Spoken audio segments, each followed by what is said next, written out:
The landslide swallowed the black SUV whole, drowning it in tons of mud and rock as rain hammered the mountain highway. Jack Callahan gripped his steering wheel, watching nature claim another victim, until a woman's scream pierced through the storm. What he didn't know as he rushed toward that wall of earth was that the stranger trapped inside had spent 8 years searching for him, carrying a secret that would shatter everything he'd built to protect his broken heart. Hey everyone, follow my story to the end and comment your city below. Let me see how far this tale has traveled. The storm hit Highway 89 with the fury of something personal, as if the mountain itself had decided to wage war against anyone foolish enough to travel its curves that October night. Jack Callahan hunched forward in his pickup truck, squinting through windshield wipers that couldn't keep pace with the deluge. His knuckles were white against the steering wheel, every muscle in his 6'2" frame tensed against the vehicle's occasional slide toward the guardrail. "Should have stayed in town," he muttered to himself, though he knew that was never really an option. Lily was waiting at home, probably curled up on the couch with her sketchbook, drawing by candlelight if the power had gone out again. His 12-year-old daughter had inherited her mother's artistic eye, but Jack's stubborn independence. She'd insisted she'd be fine alone for the few hours it took him to drive to Missoula for supplies, and at 12 she mostly was. Still, storms like this made him nervous, made him remember other storms, other nights when he'd arrived too late. Lightning split the sky, illuminating the mountainside for a brilliant second. In that flash, Jack saw it. A wall of mud and rock sliding down the slope like a living thing, trees snapping like matchsticks in its path. His foot hit the brake instinctively, the truck fishtailing slightly on the wet asphalt. 50 yards ahead, a black SUV was trying to navigate around a fallen branch. "Move!" Jack heard himself say aloud, as if the driver could hear him. "Move! Move! Move!" But the landslide was faster. It swept across the road with a sound like thunder that wouldn't end, engulfing the SUV completely. One moment, the vehicle's taillights were visible through the rain. The next, there was only a mountain of debris where the road used to be. Jack sat frozen for 3 heartbeats. His hazard lights clicked on automatically, some part of his brain still functioning on autopilot. He could turn around, should turn around. The road was impassable now anyway, and emergency services would never make it up here in this weather. Lily was waiting. He had every reason to reverse down the mountain and find another route home. Then he heard it, faint but unmistakable through the rain's percussion. A scream. Human. Desperate. Alive. "Damn it!" Jack growled, already reaching for the flashlight in his glove compartment. His hands moved to the emergency kit under his seat. Rope, flares, first aid supplies, a crowbar, tools of preparedness he'd carried for 8 years but never needed. Until now. He stepped out into the storm, and the rain hit him like a physical assault. Within seconds, he was soaked through his flannel jacket, water streaming down his face, blurring his vision. The flashlight beam barely penetrated the darkness, catching only the silver lines of rain and the massive wall of mud ahead. "Hello!" he shouted, moving toward the landslide. "Can you hear me?" Another scream, muffled but definitely coming from somewhere within the debris. Jack's boots slipped on the wet rocks as he climbed onto the slide. The earth was still moving, still settling, smaller rocks tumbling down around him. Any emergency response training would tell him this was suicide. Never approach an active slide zone. But training and reality were different things, and someone was dying in there. His flashlight caught a glint of metal, part of the SUV's roof, crushed but partially visible through a gap in the debris. Jack dropped to his knees, began pulling rocks away with his bare hands. The latex gloves from his emergency kit tore within minutes, leaving his hands raw and bleeding, but he didn't stop.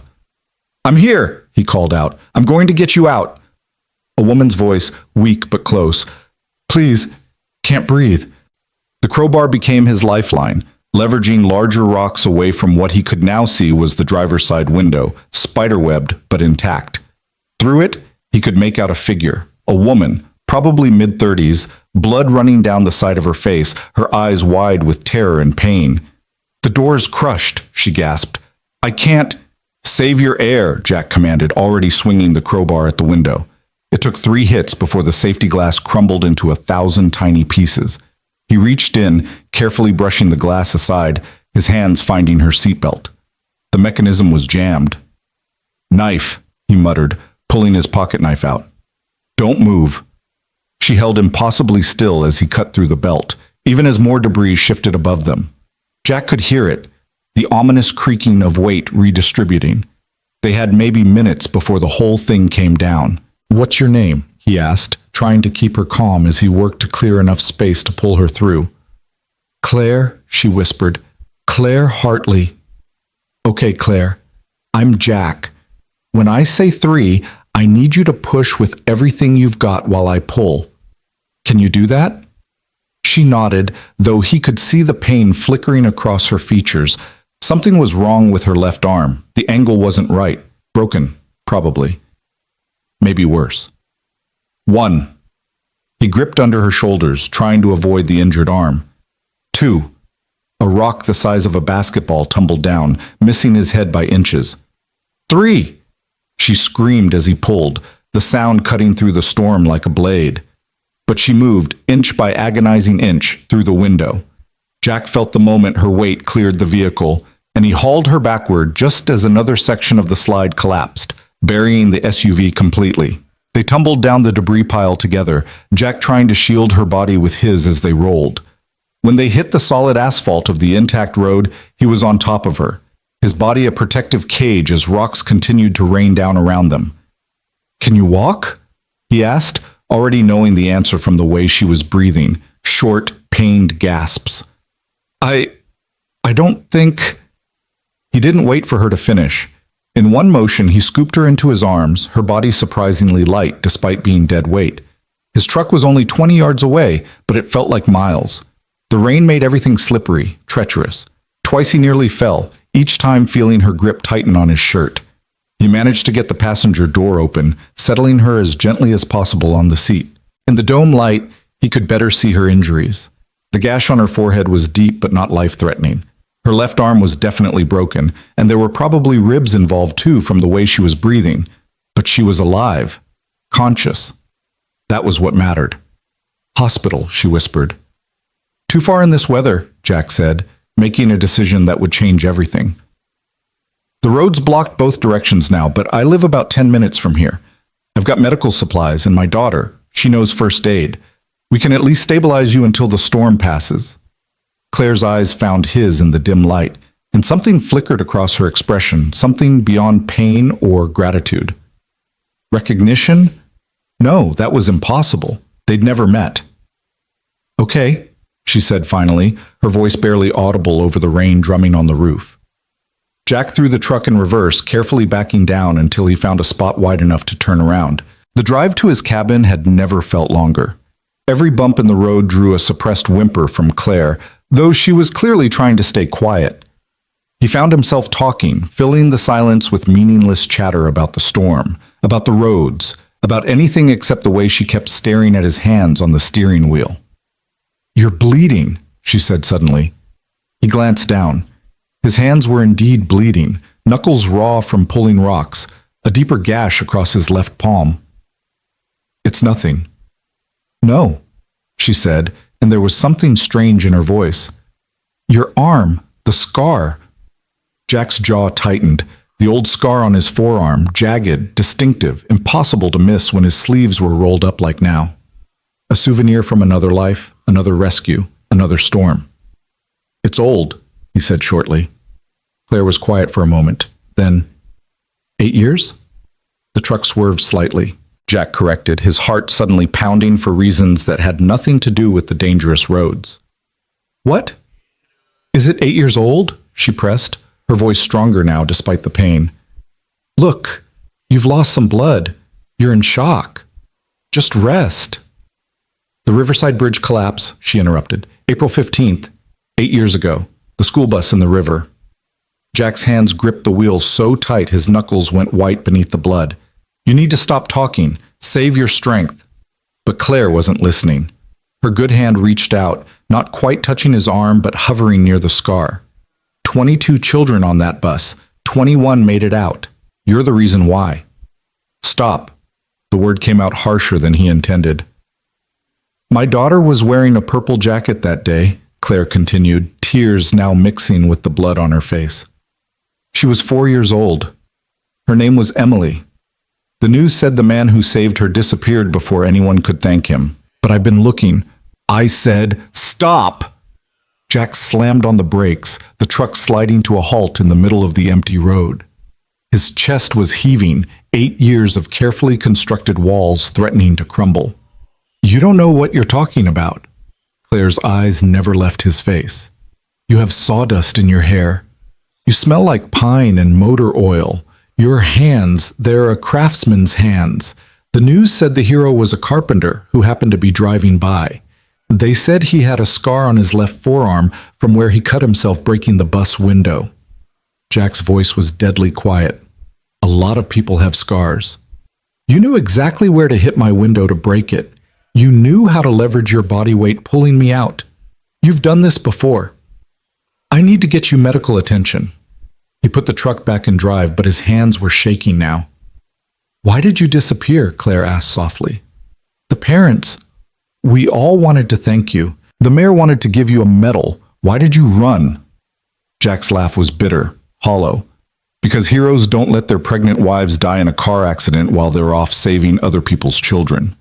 The words hung in the air between them like a physical presence. Jack immediately wished he could take them back, stuff them back down into the dark place where he'd kept them buried for 8 years. But they were out now, raw and bleeding like his hands. Claire was silent for a long moment. Then, very quietly, "I'm sorry. Don't." Jack's voice was rough. "Just don't." They drove the rest of the way in silence, the only sounds the rain and the windshield wipers and Claire's labored breathing. When Jack's cabin finally came into view, a modest 2-story log structure nestled among the pines, he saw Lily's face appear in the window, backlit by candlelight. His daughter. His reason for everything. The one good thing that had come from the worst day of his life. "That's your daughter?" Claire asked. "Yeah." "She's about Emily's age." Jack didn't respond. He was already calculating what he would need. The first aid kit was comprehensive, but the broken arm would need a proper splint. They had enough supplies to last through the storm. Lily would help. She was good in a crisis, had inherited that from her mother too. As he carried Claire to the front door, Lily was already there, holding it open. No questions about why her father was carrying a bloody stranger, just immediate assessment and action. "Kitchen table," Lily said, already clearing the surface. "I'll get the medical kit and boil water. Power's been out for an hour, but the generator's running." Jack set Claire down as gently as possible on a kitchen chair. In the better light of the cabin, she looked worse, pale beneath the blood, shaking from shock and cold. But her eyes were still sharp, still studying him with an intensity that made him deeply uncomfortable. "This is Lily," he said, because normal introductions seemed absurd but necessary. "Lily, this is Claire. She was caught in a landslide on 89. Lily nodded, already returning with towels and the medical kit. "The radio said the road's completely blocked. Emergency services can't get through until morning at least." "We'll manage," Jack said, beginning to clean the wound on Claire's forehead. His hands were steady now, compartmentalizing like he'd learned to do. "This needs stitches. I can do it, but it's going to hurt." "I trust you," Claire said, and somehow those 3 words carried more weight than they should. As Jack worked, cleaning, stitching, splinting, Lily assisted with the quiet efficiency of someone older than her 12 years. She didn't ask questions, just anticipated needs, holding things steady when Claire flinched, offering water when her lips went dry, being exactly what they needed her to be. "You're very brave," Claire told her at one point when Jack was setting her arm. Lily shrugged. "Dad taught me. He says being brave isn't about not being scared. It's about doing what needs to be done anyway." Claire's eyes flicked to Jack. "Smart man." It took 2 hours to properly treat all of Claire's injuries. By the time they were done, she was bandaged, splinted, and dressed in some of Jack's ex-wife's old clothes that he'd never been able to throw away. Lily had made soup, nothing fancy, just chicken noodle from a can, but warm and necessary. They ate in relative quiet, the storm still raging outside. Claire kept starting to say something, then stopping. Jack pretended not to notice. Lily sketched in her notebook, occasionally glancing up at their guest with the artist's habit of memorizing interesting faces. "You can have the guest room," Jack finally said. "It's upstairs, but I can manage stairs." Claire said. Thank you. For everything. I know you didn't have to. Hey, anyone would have done the same. No. Her voice was firm. They wouldn't have. Most people would have waited for help. Called 911. Stayed safe. She paused. But you're not most people, are you? You're the kind of person who jumps into rivers for strangers' children. Jack stood abruptly, his chair scraping against the floor. Lily will show you to your room. You need rest. He walked out before Claire could respond, stepping onto the covered porch despite the cold and rain. His hands gripped the railing, knuckles white again, the wounds from earlier splitting open. 8 years. 8 years of running from that day, of building a new life in these mountains where no one knew his name or his story. 8 years of telling himself that saving those children didn't make up for failing to save his wife, that being called a hero was a cruel joke when he couldn't protect the person who mattered most. Behind him, he heard the door open, Lily's soft footsteps. Dad? Yeah, kiddo? She's not wrong, you know, about you being brave. Jack's laugh was humorless. Your mom was brave. I'm just... Human? Lily supplied, moving to stand beside him. Mom would have been proud of what you did tonight. How can you know that? Lily was quiet for a moment, then, because I am. She went back inside before Jack could respond, leaving him alone with the storm and his thoughts. Through the window, he could see Claire attempting to climb the stairs, Lily hovering nearby in case she needed help. The woman who'd spent 8 years looking for him. The mother of one of the 21 children he'd saved on the worst day of his life. He thought about that day, as he rarely allowed himself to do. The bridge collapsing just as the school bus was crossing, the yellow vehicle tipping, sliding, disappearing into the swollen river. He'd been driving to the hospital. Sarah was having contractions, wanted him to pick her up from her sister's house, but he couldn't drive past. Couldn't watch those children disappear beneath the muddy water and do nothing. By the time he'd pulled the last child out, a little girl in a purple jacket who'd been trapped under a seat, sirens were everywhere. Parents were arriving, screaming, crying. Someone was trying to put a blanket around his shoulders, a news camera in his face. But his phone was ringing, had been ringing. Sarah's sister, hysterical. There had been an accident. Sarah had tried to drive herself when Jack didn't show up. The rain, the roads, a truck that didn't stop in time. She was gone before he even made it to the hospital. Their unborn daughter with her. So he'd run. Left town that very night, Lily, then only 4 herself, confused and crying in the back seat, found this place in Montana, where no one asked questions and everyone respected a man's desire to be left alone. Built a life that was quiet, safe, controlled. No more heroics. No more choosing strangers over family. Until tonight. Jack looked up at the guest room window, saw Claire's silhouette moving slowly inside. She'd found him. After 8 years, she'd found him by pure chance, by the cruel poetry of another storm, another rescue. The universe, it seemed, had a twisted sense of humor. When he finally went back inside, Lily was cleaning up the medical supplies. She looked up at him with those eyes that were so much like her mother's, deep brown, too wise, too understanding. She wants to call her daughter tomorrow, Lily said, to let her know she's safe. That's fine. Dad? Lily hesitated. Is she right? About the bus? About you? Jack sank into a chair, suddenly exhausted. It doesn't matter. It does to her. Lily, I know about Mom, Lily said quietly. I know what day she died. I did the math. It was the same day as the bridge collapse, wasn't it? Jack's throat was too tight to speak. He just nodded. Lily moved to hug him, her thin arms surprisingly strong. You saved 21 kids, Dad. 21 families got to stay whole. That matters. Our family didn't stay whole. No, Lily agreed, but we survived. And we're still here. That matters too. She kissed his forehead and headed upstairs, leaving Jack alone in the kitchen. Outside, the storm was finally beginning to ease, the rain softening from assault to simple percussion. Somewhere above him, Claire Hartley was probably lying awake, processing the reality that she'd found the man she'd been searching for. Tomorrow, she would call her daughter, Emily, the girl in the purple jacket. There would be questions, probably tears, definitely complications Jack didn't want to deal with. But tonight, none of that mattered. Tonight, he'd pulled another stranger from another disaster, and this time everyone had survived, even him. Jack turned off the lights and climbed the stairs to his room, his body aching in ways that had nothing to do with physical exertion. As he passed the guest room, he heard Claire's voice, soft and pained. "Thank you." He didn't know if she was talking to him, or to God, or to the universe that had brought them together in such a violent, unexpected way. He didn't respond, just continued to his room, where he lay awake for hours listening to the rain and remembering the weight of 21 small bodies in his arms, the weight of his wife's absence, the weight of choices that could never be unmade. In the morning, everything would change. Claire would want answers, would want to thank him properly, would want to tell him about Emily, about how his actions had given her daughter 8 more years of life. She would want to absolve him, probably, to tell him it wasn't his fault, that he'd made the only choice he could. But Jack knew better.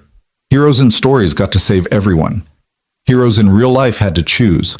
And sometimes, no matter which choice you made, you lost something irreplaceable. The rain continued through the night, softer now, almost gentle.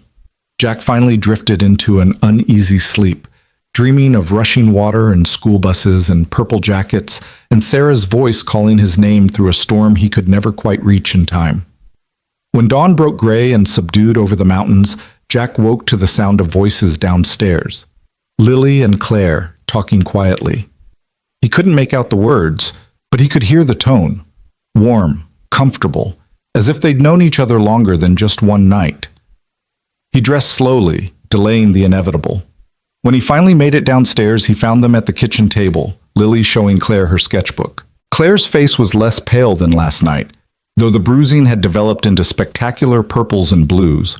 She looked up when Jack entered, and that intensity was back in her gaze. "Lily's been showing me her artwork," she said. "She's incredibly talented." "Gets it from her mother," Jack said automatically, pouring himself coffee from the pot Lily had already made. "I was telling Claire about the art program in Missoula," Lily said. "The one I'm applying to for next summer." Jack nodded, not trusting himself to speak. This was too normal, too domestic, too much like what life might have been if different choices had been made 8 years ago. "I should call Emily," Claire said. "If that's okay. Let her know I'm all right." "Phone's in the living room," Jack said. "Cell service is sketchy up here, but the landline works." Claire stood carefully, wincing slightly. Lily immediately moved to help her, and together they made their way to the living room. Jack stayed in the kitchen, gripping his coffee mug, trying not to listen to Claire's half of the conversation. Honey, it's Mom. I'm okay. No, I'm fine, really. There was a landslide, but someone helped me. I'm at their house now. In Montana still, yes. Emily, listen, I need to tell you something." Jack walked out to the porch, unable to hear anymore. The storm had passed, leaving the world washed clean and gleaming. The mountain road would still be blocked, but emergency crews would be working to clear it. Soon, Claire would be able to leave, would go back to her life, her daughter, her world.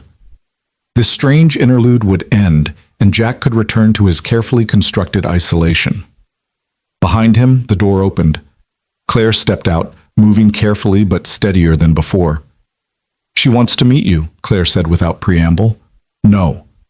"Jack, I said no. You found me. You know what happened. That's enough." Claire was quiet for a moment, studying him. "She's 12 now, same as Lily. She's brilliant, wants to be a doctor. Says she wants to save people like someone saved her. Good for her. She has nightmares sometimes, about the water, about being trapped, but then she remembers the man who pulled her out, who held her and told her she was brave, that everything would be okay. That memory of you, it's what gets her through." Jack's jaw clenched. "Don't do this. She deserves to thank you. And I deserve to be left alone." Claire moved closer, and Jack could smell her shampoo. Lily must have lent her some. Something floral and young and hopeful. "What about what you deserve?" Claire asked softly. "Forgiveness? Peace? The knowledge that Sarah's death meant something, that those children you saved grew up to be amazing people? Don't." The word was barely more than a growl. "Don't you dare use my wife's name." "Lily told me," Claire admitted. "This morning, not details, just Enough. I'm sorry. I can't imagine. No, you can't. Jack turned to face her fully. You can't imagine choosing between saving strangers' children and being there for your own family. You can't imagine holding 21 kids while your wife died alone. You can't imagine living with that choice every single day for 8 years. Claire's eyes filled with tears, but she didn't back down. You're right, I can't. But I can imagine being one of those 21 mothers who didn't have to bury their child. I can imagine the 1,000 moments I got to have with Emily because of you. First days of school, birthday parties, bedtime stories, dance recitals, all of it, every single second, because you made an impossible choice on an impossible day. It wasn't worth it. To you, maybe not. But to us? To 21 families, Claire's voice broke. You gave us everything, Jack. Everything. They stood there in silence, the weight of 8 years pressing down between them. Finally, Claire reached into her pocket, pulling out a business card. I'm not going to push, she said, but if you ever change your mind, if you ever want to meet her properly, call me. We live in San Francisco, but we could come here, or you could come there, whatever you're comfortable with. Jack took the card without looking at it. The road should be clear by afternoon. I'll drive you back to your car, or what's left of it. Thank you, Claire said, for everything. Even if you can't accept it, even if you don't want to hear it, thank you. She went back inside, leaving Jack alone with the business card. Claire Hartley, CEO, Hartley Innovation Group, a tech company from the look of it. Successful. The kind of life that Purple Jacket Emily got to have a mother for. He shoved the card in his pocket and went to find his keys. The sooner he got Claire back to her life, the sooner he could pretend this never happened. The sooner he could go back to his quiet existence of sawdust and silence and carefully controlled pain. But as he watched Claire say goodbye to Lily, watched them exchange phone numbers despite his disapproval, watched his daughter's face light up at the promise of staying in touch, Jack knew it was already too late. The past had found him, dragged up from the mud like Claire from her buried SUV. And maybe, just maybe, it was time to stop running from it. The drive back to the Landslide site that afternoon was silent except for Claire's occasional sharp intake of breath when they hit a bump. Jack had waited until the county emergency radio confirmed the road was partially cleared, one lane open for local traffic only. Claire sat rigid in the passenger seat, her splinted arm cradled against her chest, staring at the mountain slopes as if they might attack again. There, she said quietly as they rounded the bend. Her buried SUV was now fully exposed, crushed like a stepped-on soda can, windows blown out, roof caved in. A small crowd of emergency workers was documenting the scene. My God, I should be dead. Jack said nothing, parking well clear of the work zone. A sheriff's deputy approached, took their statements, arranged for Claire's belongings to be retrieved once the vehicle was extracted. Her suitcase, miraculously, had survived in the trunk, though her laptop and phone were destroyed. I'll rent a car in Missoula, Claire said as they drove away from the wreckage. You don't need to... I'll take you, Jack cut her off. It's an hour drive. You can't manage it with that arm. She looked like she wanted to argue, but thought better of it. They stopped at his cabin briefly for her suitcase and for Lily to say goodbye. His daughter hugged Claire carefully, mindful of her injuries. Text me when you get home safe, Lily said, then glanced at her father. If that's okay. Jack didn't answer, just walked back to the truck. He heard Claire promise Lily she would, heard them exchange a few more words he couldn't make out. When Claire climbed back into the passenger seat, she was crying silently. She's remarkable, Claire said after a few miles. You've done an incredible job raising her alone. She raises herself mostly. That's not true and you know it. Claire shifted, wincing. She told me about the furniture you make, how you taught her to see the beauty in the wood grain, to understand that every tree has a story. That's not a girl who raises herself. That's a girl who's been lovingly taught to see the world through an artist's eyes. Jack's hands tightened on the wheel. He didn't want to have this conversation, didn't want Claire Hartley's insights into his parenting or his life. But she continued, undeterred by his silence. Emily's like that too, sees things others miss. After the accident, the bridge, she was different, quieter, more observant. The therapist said trauma can do that, make children hypervigilant. But I think it was more than that. I think nearly dying at 4 years old gave her an appreciation for life that most people never develop. The rental car office in Missoula was closed by the time they arrived. It was Sunday, and the storm had disrupted everything. The nearest open location was in Kalispell, another 2 hours north. Jack sat in the parking lot, engine idling, weighing his options. "There's a hotel across the street," he said finally. "You can stay tonight. Get the car tomorrow." "I have a flight at 6 a.m. from Kalispell," Claire said. "Board meeting Tuesday. I can't miss." Of course she did. Of course the universe wouldn't make this easy, wouldn't let him simply deposit her at a hotel and drive away. Jack put the truck in gear without a word, heading north toward Kalispell. Claire made a soft sound that might have been relief or resignation. They drove through the growing dusk, the mountains throwing long shadows across the highway. Claire dozed fitfully, pain medication making her drowsy.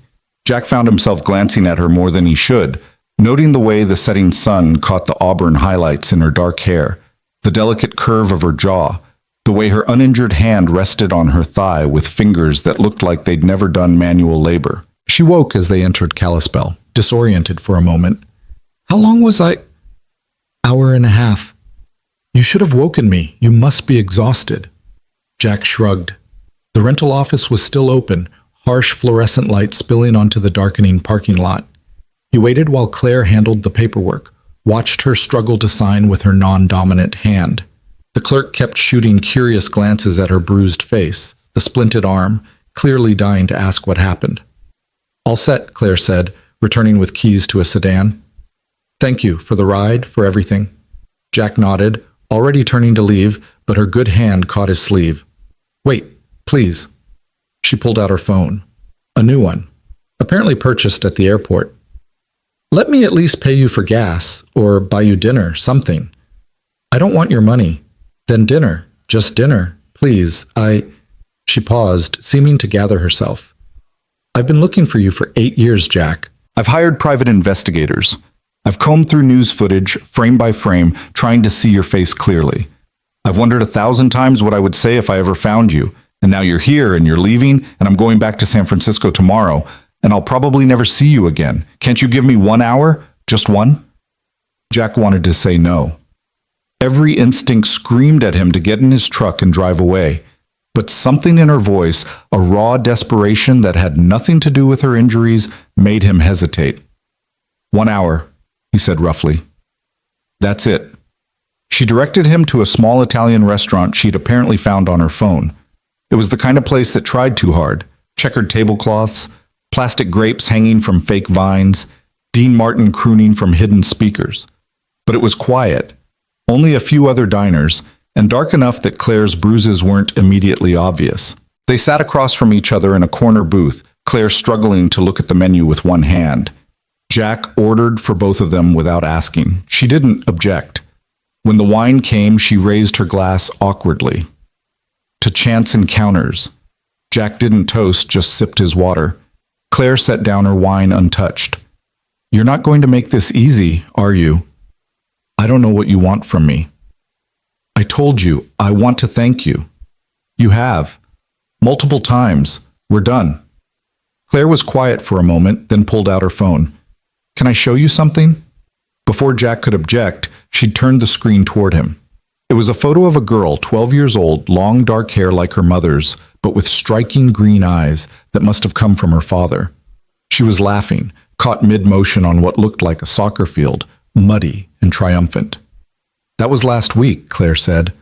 "Her team won the championship. She scored the winning goal." She swiped to another photo. The same girl at a piano recital, fingers poised over keys, face intense with concentration. Another swipe. Emily and Claire together at what looked like a beach, both making silly faces at the camera. "Stop," Jack said, but his voice lacked conviction. Claire swiped again. This time it was a younger Emily, maybe 6 or 7, holding up a painting she'd made. A bridge over water, but with a rainbow where the bridge should have broken. Her therapist had her draw the accident, Claire explained. This is what she created. She said the rainbow was the man who saved her. Said he was all the colors at once, too bright to look at directly. Jack's throat was tight. "Claire, she wrote you letters." Claire pulled a folded piece of paper from her purse. Every year on the anniversary, April 15th. I told her we didn't know where to send them, but she wrote them anyway. This is from this year. She pushed the paper across the table. Jack didn't want to read it, but his hands moved without his permission, unfolding the careful creases. The handwriting was neat, careful, the letters of a 12-year-old who took pride in her penmanship. Dear Hero, Mom says I should call you something else, but I don't know your name, so Hero works. It's been 8 years since you pulled me from the bus. I don't remember everything. I was only 4. But I remember you. You had strong arms and a soft voice. You told me I was brave. You told me to keep my eyes on you and not look at the water. You sang to me, I think, though I can't remember the song. I'm 12 now. I play soccer and piano, and I want to be a doctor. My best friend is named Zoe, and we're going to the same middle school next year. I have a dog named Bandit who likes to steal socks. I can speak French and Spanish and a little Mandarin.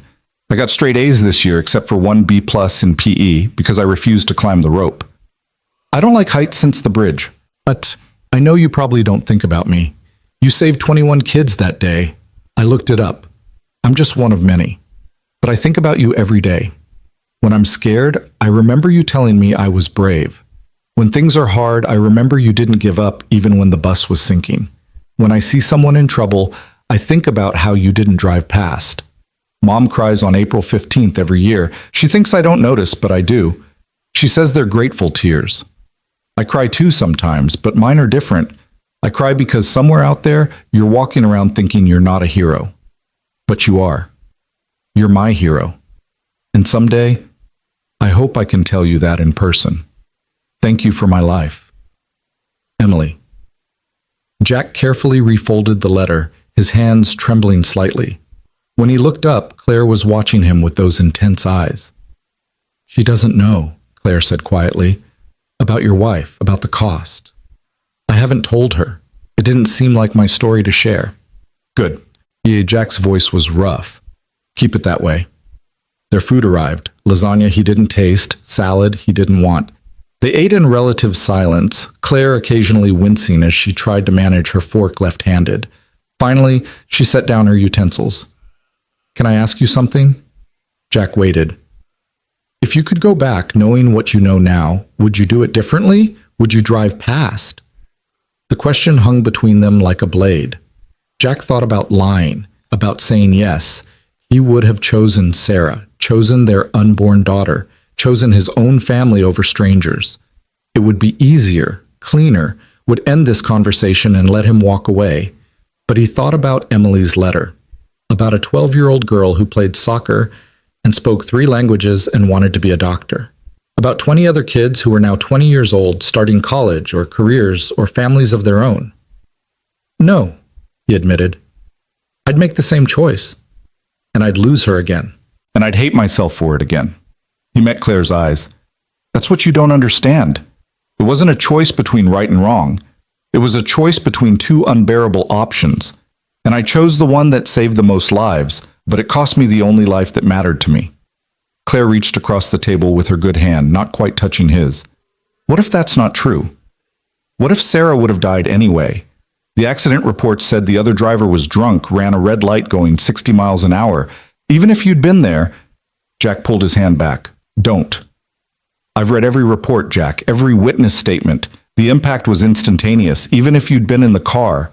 I said don't. He stood abruptly, throwing cash on the table. We're done here. Claire struggled to stand, grabbing her purse. Jack, wait. But he was already walking out, his long strides forcing her to nearly run to keep up despite her injuries. In the parking lot, she caught his arm. I'm sorry, I'm pushing too hard. God, Jack, you saved my daughter. You gave me 8 years of mornings and bedtime stories and birthday candles and first days of school. How do I just say thank you and walk away? How do I not try to give you something back? You can't give me anything back, Jack said flatly. Sarah is dead, our daughter is dead. Your gratitude doesn't change that. What about Lily? Jack froze. What about her? She needs to know her father is a hero. She needs to understand that what you did. She knows what she needs to know. Does she? Or does she just know that her mother died on the same day 21 children lived? Does she know about the letters Emily writes? The other families who light candles for you every April 15th? The children who grew up to be teachers and engineers and nurses because you gave them the chance? Jack turned to face her fully, and Claire took an involuntary step back at the rage in his eyes. My daughter knows that I love her. She knows that I've been here every single day of her life, that I didn't run off to be some goddamn hero when she needed me. She knows that she's my priority, my only priority, and that I would let the whole world burn before I'd risk losing her too. That's what she knows. Claire's eyes filled with tears. But that's not who you are. You didn't let those children burn. You couldn't. And tonight, you couldn't let me die in that landslide, even though walking away would have been safer, easier. You're not someone who lets the world burn, Jack. You're someone who runs into the fire. And look where it got me. Yes, Claire said softly. Look where it got you. A beautiful daughter who adores you, a life you built with your own hands, the knowledge that 21 families are whole because of your courage. Maybe it's not the life you planned, but it's not nothing. Jack didn't have an answer for that. They stood in the parking lot, the Montana night crisp around them, distant mountains just shadows against stars. Finally, Claire walked to her rental car, fumbling with the keys using her left hand. Thank you for dinner, she said formally. And for the ride. And for my life. She got in the car before he could respond, starting the engine with obvious difficulty. Jack watched her try to shift into reverse one-handed, the car lurching and stalling. She tried again, the same result. Jesus Christ, he muttered, walking over and yanking open her door. Move over. I can manage. You can't drive a stick with one hand. Move over. Claire slid awkwardly across to the passenger seat. Jack adjusted the driver's seat for his longer legs, then looked at her. Where's your hotel? She named a place near the airport. Of course. Jack put the car in gear, driving through Kalispell's quiet streets. Claire was silent, cradling her injured arm, occasionally wiping at her eyes with her sleeve. The hotel was one of those anonymous chains that dotted every airport in America. Jack pulled up to the entrance, leaving the engine running. Your flight's at 6? Yes. You'll need to leave here by 4:30, 4 to be safe. I know. They sat for a moment, engine idling, neither moving. Can I ask one more thing? Claire said finally. And then I promise I'll never bother you again. Jack waited. Will you at least think about it, meeting Emily properly? Not for me, not even for her really, but for you, to see that something good came from that terrible day? Goodbye, Claire. She looked at him for a long moment, then nodded. Goodbye, Jack. She got out of the car, struggling with her suitcase until a bellhop rushed to help. Jack waited until she was inside, then drove the rental car to the far end of the parking lot where his truck was parked. He'd followed her here, planning to leave the rental with the valet. But as he sat in his truck, keys in the ignition, he couldn't seem to make himself turn it on. Instead, he pulled out Emily's letter, reading it again in the dome light. Thank you for my life. 4 words that carried the weight of 8 years. His phone buzzed. A text from Lily. Did Miss Claire get to her hotel okay? Yes, he typed back. Are you okay, Dad? Jack stared at the screen for a long moment, then typed, On my way home. Drive safe. Love you. Love you too, kiddo. He put the phone away, but still didn't start the truck. Through the hotel's glass doors, he could see the lobby, bright and sterile. Somewhere in there, Claire was probably checking in, struggling with paperwork, maybe taking pain medication for her injuries. Tomorrow she'd fly back to San Francisco, back to her CEO life and her daughter, who wrote letters to heroes. And he'd drive back to his cabin, back to his saws and sanders, and the careful life he'd built from the wreckage of April 15th. Jack sat in his truck until midnight, watching the hotel like he was standing guard, like he was making sure Claire was safe one last time. Finally, exhausted and cold, he started the engine and headed home. The 2-hour drive felt endless. His headlights cut through the darkness, illuminating the winding mountain road, but his mind was 8 years in the past. He could still feel the current pulling at him as he'd fought to reach the bus, could still hear the children screaming, could still see that little girl in the purple jacket trapped under the seat, water rising around her. He'd grabbed her just as the bus shifted, the whole vehicle groaning as it was pulled deeper. She'd wrapped her arms around his neck with surprising strength for a 4-year-old, buried her face in his shoulder. He'd kicked out through the shattered back window, lungs burning, black spots dancing in his vision. When they'd broken the surface, she was so still he'd thought he'd been too late. But then she'd coughed, vomited river water, and started crying, the most beautiful sound he'd ever heard. He'd held her on the riverbank while emergency responders dealt with the other children, held her until a woman, not Claire, must have been a relative, had pulled her away. That's when his phone had started ringing. Sarah's sister. The words that changed everything. Accident, hospital, hurry. But by then, the damage was done. By then, his choice had been made. Jack pulled into his driveway at 2 a.m. The cabin was dark except for the porch light Lily had left on. He sat in the truck for another moment looking at his home. It was a good life, the one he'd built here. Quiet, safe, controlled, lonely. The word came unbidden, unwelcome. He pushed it away, but it lingered like smoke. 8 years of pushing people away, of keeping everyone at arm's length except Lily. 8 years of punishing himself for a choice that had saved 21 lives. Inside, he checked on Lily, asleep, her sketchbook still open beside her, a half-finished drawing of what looked like Claire visible in the moonlight. His daughter, the artist. His daughter, the survivor. Jack went to his workshop instead of his bedroom. The space smelled of pine shavings and linseed oil, comfortable and familiar. He ran his hands over the table he'd been working on, feeling the grain, the smooth spots, and the rough. Every piece of wood had a story, he'd told Lily. Every tree had survived storms and droughts and seasons of growth. The scars and knots weren't flaws. They were evidence of resilience, of survival, of continuing to grow despite the damage. He thought about Claire's words. Maybe it's not the life you planned, but it's not nothing. On his workbench was the business card she'd given him. He'd meant to throw it away, but hadn't. Now he picked it up, turning it over in his fingers. Such a small thing, but it felt heavier than it should. Jack pulled out his phone, then set it down. Picked it up again. It was 2:30 in the morning. Claire would be asleep, probably heavily medicated for the pain. This was ridiculous, but he typed out a text anyway. This is Jack. Your flight is at 6. Don't forget to take your antibiotics. The infection risk with those wounds is significant. He stared at it for a full minute before hitting send. The response came immediately. Can't sleep, too much pain. Thank you for checking. He shouldn't respond, should just leave it at that. But his fingers were already typing. Alternate ice and heat on the ribs. 20 minutes each. It helps. Thank you. Jack? He waited. I meant what I said. Emily doesn't need to know about Sarah. That's your story to tell or not tell. Good.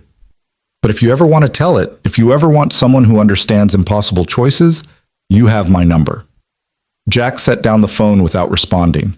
He picked up a piece of sandpaper, began working on the table even though it didn't need it. The repetitive motion was soothing, meditative, but his mind wouldn't quiet. 21 children. That's what he'd bought with Sarah's life, with their unborn daughter's life. 21 children who were now young adults, living lives that almost never were. Emily, who wanted to be a doctor, who spoke 3 languages, who scored winning goals and played piano and wrote letters to her hero. Was it enough? Could any number ever be enough? His phone buzzed again. This time it was a photo. Emily again, but younger, maybe 5 or 6. She was in a hospital bed, grinning despite the IVs in her arm. She was holding a handmade sign that said, I lived, in crooked, colorful letters. She got pneumonia the year after the accident, Claire's text explained. Complications from the near drowning. Almost lost her again. But she fought. Said her hero showed her how to be brave. Jack set down the sandpaper, his hands shaking. Another photo arrived. Emily at 7, dressed as a superhero for Halloween. Then at 8, learning to swim. Claire's message explained she'd been terrified of water but insisted on learning because heroes face their fears. Stop, he typed. But more photos came. Emily at 9, 10, 11. School plays and science fairs and birthday parties. A whole life documented in snapshots. The life he'd made possible. The life Sarah and their daughter had lost. Finally, a video. Jack almost didn't open it, but his thumb moved without permission. It was recent. Emily looked exactly like the photos Claire had shown at dinner. She was sitting at a piano, playing something classical and complex. Her fingers moved with confident precision, her face serene with concentration. When the piece ended, she looked directly at the camera. "Mom says you might see this someday," Emily said to the camera. "So I wanted you to know this is Chopin's Ballade No. 1. It's one of the hardest pieces ever written for piano. It took me 2 years to learn. My teacher said I didn't have the reach, that my hands were too small. But I remembered what you told me when I was 4. You said I was brave. You said I could do anything if I just held on. So I held on, and I learned it, because you taught me that impossible things are possible if you just don't give up." The video ended. Jack stood in his workshop, surrounded by wood and tools and the life he'd built from grief, and for the first time in 8 years, he cried. Not the angry tears of that first year, or the bitter tears of the second, but something else. Something that felt almost like release. His phone rang. Claire. "I'm sorry," she said immediately. "I shouldn't have sent all that. It's manipulative and wrong, and—" "She's beautiful," Jack said roughly. "She's a beautiful kid, Claire." Silence on the other end then. "She is. She's everything. She's my whole world. I know that feeling." "I know you do." Claire's voice was soft. "That's why I had to find you, Jack. Because you gave me my whole world. And I needed you to know that your sacrifice, God, I hate that word, but I don't know what else to call it, it mattered. It mattered so much." Jack sank onto his workshop stool. "I can't meet her. Not yet. Maybe not ever. I'm not ready for that. I understand. But—" he paused, hardly believing what he was about to say. "But maybe you could send updates sometimes. Photos. Let me know she's okay." Of course I will." They were quiet for a moment, connected by satellites and cell towers and the strange bond of a shared trauma. "I should let you sleep," Claire said finally. "Early flight. Take care of yourself. Follow up with an orthopedist when you get home. That arm needs proper casting." "I will. Jack, thank you for answering, for listening, for crying for her. She deserves to be cried over by her hero." Jack didn't correct her use of the word hero this time. After Claire hung up, he sat in his workshop until dawn, watching the sun slowly illuminate the mountains through the window. When Lily came looking for him at 7, she found him asleep at his workbench, his phone still in his hand, Emily's letter spread out beside him like a map to a place he wasn't ready to visit, but could no longer pretend didn't exist. Lily stood in the workshop doorway for a long moment, studying her father's sleeping form hunched over the workbench. The morning light caught the silver threading through his dark hair, the deep lines around his eyes that had appeared after her mother died. She'd never seen Emily's letter before, but she recognized the careful handwriting of someone her age, saw the way her father's hand still partially covered it, like he was protecting something precious. She moved quietly to his side, gently touching his shoulder. "Dad?" Jack startled awake, disoriented for a moment before his eyes focused on his daughter. He quickly folded Emily's letter, but not before Lily had read the last line. "Thank you for my life." "You okay?" Lily asked, though she could see he wasn't. His eyes were red-rimmed, puffy in a way she hadn't seen in years. "Yeah, kiddo, just couldn't sleep. Worked on the table instead." Lily ran her hand over the table's surface, which was now so smooth it felt like silk. "You sanded this for hours. It was already perfect yesterday." Jack stood, stretching muscles stiff from sleeping upright. "Nothing's ever perfect. There's always more work to do." "Is that what you tell yourself?" Lily asked quietly. "That you're not perfect, so there's always more work to do on yourself too." Sometimes Jack forgot how perceptive his daughter was, how she could see through his walls like they were made of glass. "Since when did you become a therapist?" "Since my dad started crying over letters from 12-year-old girls." She held up her hand before he could protest. "I'm not judging. I think it's good. I think it's about time." Jack wanted to argue, to maintain the fiction that everything was fine, that their life was complete as it was. But looking at his daughter's earnest face, he couldn't lie to her. "Claire's daughter wrote it," he admitted. "Emily. The girl from the bridge." Lily nodded like she'd already figured that out. "What did she say?" Jack handed her the letter, watching as she read it carefully, her expression shifting from curiosity to something deeper, more complex. "Oh, Dad," she whispered when she finished. "She calls you her hero." "I'm not—" "You are," Lily interrupted. "To her, to all of them. And pretending you're not doesn't change that." She carefully refolded the letter, handing it back to him. "Mom would want you to see that." "You don't know what your mom would want." "Yes, I do." Lily's voice was firm, older than her 12 years. "Because I know who she was. She was kind and generous, and she believed in helping people. She would hate that you've been punishing yourself for saving children. She would hate that you've been alone for 8 years because you think you don't deserve happiness." Jack sank back onto the stool. "Lily, I remember her, Dad. Not as much as I wish I did, but I remember. She used to sing while she painted. She made the best chocolate chip cookies, but always burned the first batch. She cried at commercials with puppies. And she loved you more than anything in the world except me." Lily moved closer, taking her father's rough hands in her smaller ones. "She would want you to forgive yourself." "I can't." "Can't? Or won't?" Before Jack could answer, his phone buzzed with a text. It was from Claire. "Boarding now? Thank you for everything." Then a moment later, "Emily wants me to tell you she's swimming in a meet next weekend. Backstroke. She wanted you to know she's not afraid of the water anymore." Jack stared at the message, his throat tight. Lily read it over his shoulder. "You should go," she said simply. "What?" "To the swim meet. You should go watch her." "Lily, No, that's not happening." "Why not?"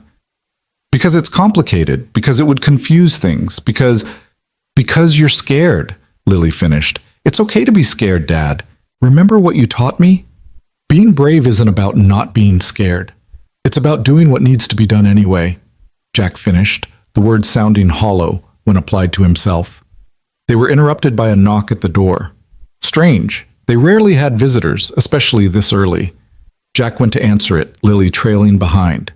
It was Tom Morrison from down the road, his face grim. "Jack, sorry to bother you, but there's been an accident. The Hendricks kid, Bobby, fell off his bike on the trail. Hit his head pretty bad. His parents are in Billings for the day, and the ambulance is 40 minutes out. I know you have medical training from before. Could you—" Jack was already moving, grabbing his emergency kit from the hall closet. "Where?"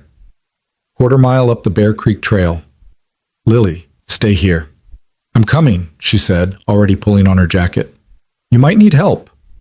There was no time to argue. They jogged behind Tom through the forest, Jack's kit bouncing against his hip.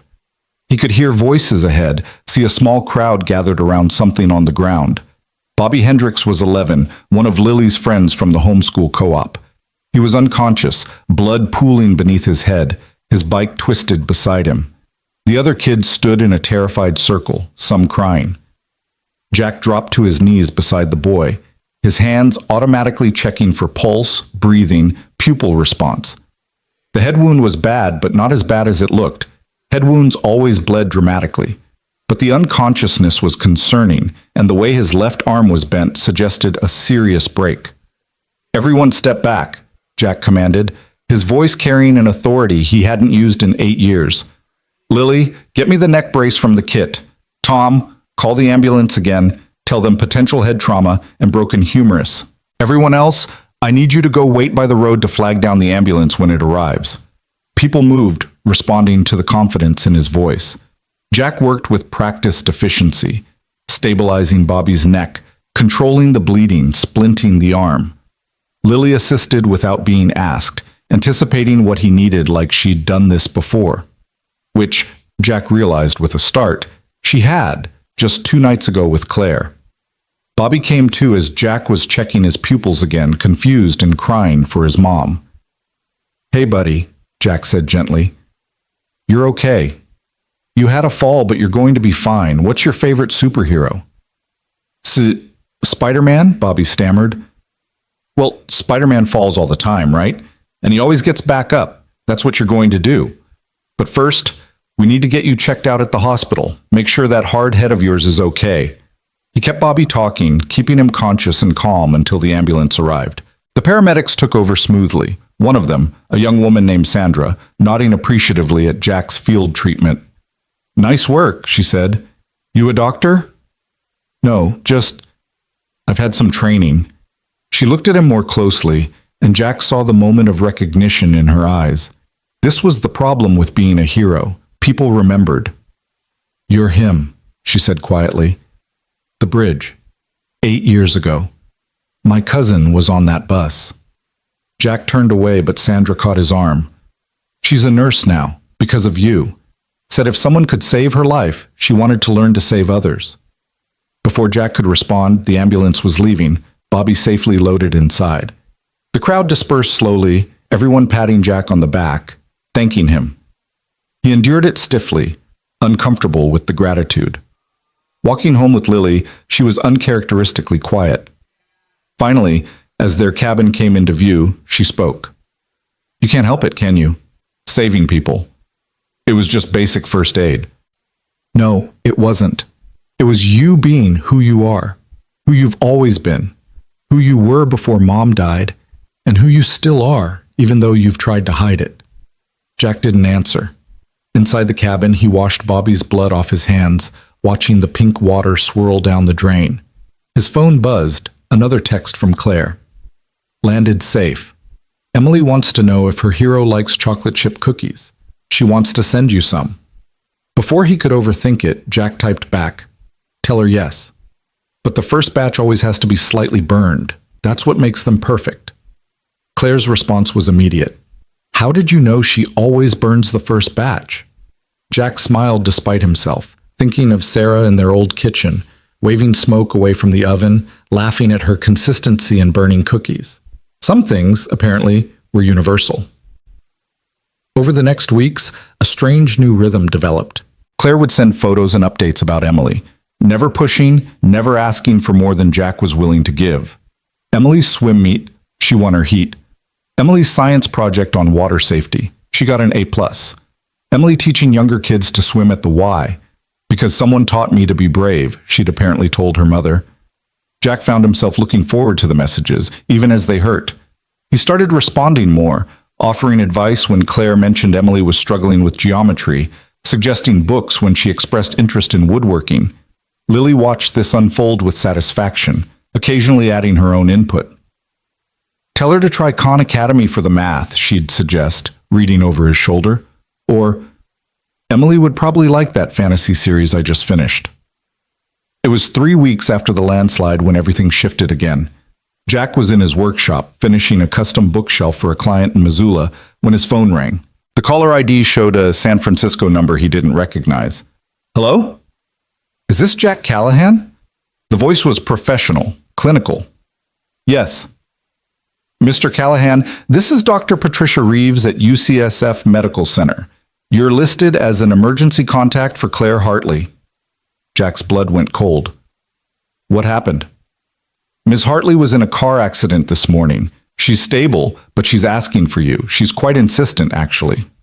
"How bad?" "She has a concussion, some bruised ribs, and her previously broken arm was re-injured. As I said, she's stable, but she's going to need some help when she's discharged. She said your family?" Jack was already walking toward the house, his mind racing. "I'll be there as soon as I can. Visiting hours are—" He hung up, already pulling up flight information on his phone. There was a flight from Kalispell to San Francisco leaving in 4 hours. He could make it if he left now.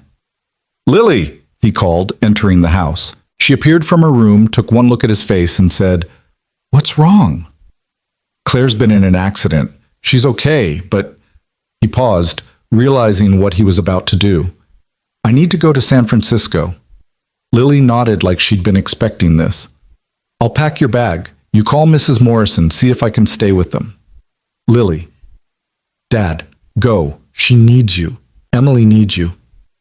"This doesn't mean—" "I know what it doesn't mean," Lily said, already pulling his overnight bag from the closet. "It means you're helping someone who helped us. That's all." But they both knew it was more than that. The flight felt endless. Jack stared out the window at the clouds below, thinking about Claire in a hospital bed. thinking about Emily dealing with another trauma, thinking about how life seemed to be a series of circles, patterns, repeating until you learned whatever lesson you were supposed to learn. He took a taxi directly from SFO to the hospital, a massive complex that felt like a city unto itself. At the information desk, he said he was there to see Claire Hartley, and the volunteer directed him to the third floor. She was awake when he entered the room, her head bandaged, her left arm in a new cast. Her face lit up when she saw him, then immediately crumpled. "You came," she whispered. "You listed me as an emergency contact?" "I didn't know who else. Emily's with my neighbor, but she's scared, and I can't drive, and the doctors say I can't be alone for at least 48 hours because of the concussion, and Claire," Jack moved to the chair beside her bed. "It's okay. I'm here." She started crying then, deep sobs that clearly hurt her bruised ribs. Jack didn't think, just took her good hand in his, letting her grip it like an anchor. "The other driver ran a red light," she gasped between sobs, "just like with your Sarah. And all I could think was that Emily was going to lose me the way you lost your wife. And I couldn't. But you didn't," Jack said firmly. "You're here. You're okay. Emily still has her mom." Claire's grip tightened. "I'm so scared, Jack. I'm trying to be strong for her, but I'm terrified. What if next time?" "There doesn't have to be a next time." "You can't know that. You couldn't know it was Sarah." "No," Jack agreed quietly. "I couldn't. But she lived every day she had fully. She painted and burned cookies and loved completely. That's all any of us can do." Claire looked at him through tear-swollen eyes. "Is that what you've been doing? Living fully?" Jack was quiet for a moment, then, "No, I've been surviving. There's a difference." "What changed your mind? About coming here?" "You needed help," Jack said simply. "And despite my best efforts to convince myself otherwise, I'm still someone who helps when needed." A knock at the door interrupted them. A nurse entered, but behind her was a young girl with Claire's dark hair and those striking green eyes from the photos. Emily. In person, she was smaller than Jack had expected, more fragile looking, but her eyes were sharp, assessing, older than her 12 years. "Mom?" Emily rushed to the bed, then stopped short when she saw Jack. Her eyes widened, taking in his face, his build, then dropping to his hands still holding her mother's. Her gaze fixed on the scar on his forearm, and Jack saw the exact moment she understood. "It's you," she breathed. Jack gently released Claire's hand and stood. "You must be Emily. But Emily had already crossed the space between them, throwing her arms around his waist in a fierce hug that knocked the breath out of him. He stood frozen, arms at his sides, completely unprepared for the reality of this child, this life he'd saved, pressed against him. "Emily," Claire said softly. "Let him breathe, sweetheart." But Emily held on tighter. "You're real," she said into his shirt. "You're actually real." Jack's arms moved without his permission, carefully encircling the girl. She was so small, so alive, heart beating rapidly against him like a bird's. He thought about the last time he'd held her, unconscious, soaking wet, weighing nothing in his arms as he'd carried her to safety. "Thank you," Emily whispered. "Thank you for saving me. Thank you for saving my mom. Thank you for being real." Jack's throat was too tight to speak. Over Emily's head, he met Claire's eyes. She was crying again, but smiling too, watching her daughter embrace her hero. When Emily finally pulled back, she immediately started talking, words tumbling over each other in a rush. "Mom said you live in Montana, and you have a daughter my age named Lily, and you make furniture, and you know how to fix broken arms, and you pulled Mom out of a landslide just like you pulled me out of the river, and—" "Emily," Claire said gently, "breathe." Emily took a dramatic breath, then continued. "Can I ask you something?" Jack nodded, retaking his seat. "When you saved me, were you scared?" "Terrified," Jack admitted. "But you did it anyway." "Sometimes being scared doesn't matter. Sometimes you just have to act." Emily nodded solemnly, then pulled something from her backpack. It was a wooden box, handmade, with a brass latch. "I made this in shop class. Well, Mr. Peterson helped a lot, but I did most of it. It's for you." Jack took the box, running his fingers over it. The craftsmanship was amateur but earnest, the corners not quite square, the finish uneven in places. It was perfect. Inside was a stack of papers, the letters she'd written him over the years, tied with a purple ribbon, the same purple as the jacket she'd been wearing that day. I know Mom probably told you about these, Emily said, suddenly shy, but I wanted you to have them, all of them, so you know that every year, every single year, I remembered you. Jack held the box carefully, like it might shatter. Thank you, Emily. This is beautiful. I'm not very good at woodworking yet, Emily said, but Mom said you could teach me, if you wanted, if we came to visit sometime. Jack looked at Claire, who shrugged carefully. I might have mentioned that possibility, very hypothetically. We could bring cookies, Emily added. I make really good chocolate chip cookies, except the first batch.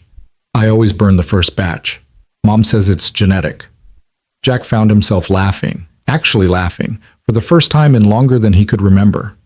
Must be a universal law. Emily beamed at him, and in her smile Jack saw echoes of every future she might have, doctor, artist, mother, whatever she chose to become. All of it possible because 8 years ago he hadn't driven past. I need to make some calls, Jack said, standing. Figure out a place to stay. Arrange. You'll stay with us, Claire said firmly. We have a guest room and I'm going to need help for a few days. Claire, please. Her voice was quiet but insistent. You came all this way. Let us take care of you for once. Jack wanted to argue, to maintain his boundaries, his careful distance, but looking at Emily's hopeful face, at Claire's bandaged head, he found his resistance crumbling. Okay, he said. A few days. Emily actually squealed, hugging him again before he could prepare himself. This time, he hugged her back immediately, naturally, like his arms remembered how to hold a child who wasn't his own. The doctor discharged Claire that afternoon with strict instructions about concussion care. Jack drove them home in Claire's car, Emily chattering nonstop from the back seat about school, her friends, her swim team, barely pausing for breath. Does she always talk this much? Jack asked Claire quietly. Only when she's happy, Claire replied, or nervous. Right now, I think she's both. Their house was in a nice neighborhood in Marine, the kind of place with tree-lined streets and kids riding bikes on the sidewalks.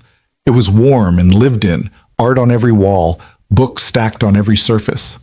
Emily immediately gave him a tour, narrating everything like a museum guide. This is where Mom works when she works from home, which is a lot lately. This is where I practice piano. This is the kitchen where I burn cookies. This is the living room where we watch movies every Friday. Oh, can we watch a movie tonight? Jack can pick. Emily, slow down, Claire said from the couch, where Jack had insisted she rest. Jack might be tired from traveling. But Jack wasn't tired. He was overwhelmed, yes. Completely out of his element, certainly. But something about Emily's enthusiasm, her pure joy at his presence, was infectious. A movie sounds good, he heard himself say. They ordered pizza, Emily's choice, and watched something animated about dragons that Emily quoted along with. She sat between Jack and Claire on the couch, occasionally glancing at Jack like she was making sure he was still there. Halfway through the movie, she fell asleep, her head dropping onto Jack's shoulder. He froze, afraid to move, afraid to disturb her. She feels safe, Claire said softly. She doesn't usually fall asleep around strangers. I'm not a stranger to her. She's been writing to me for 8 years.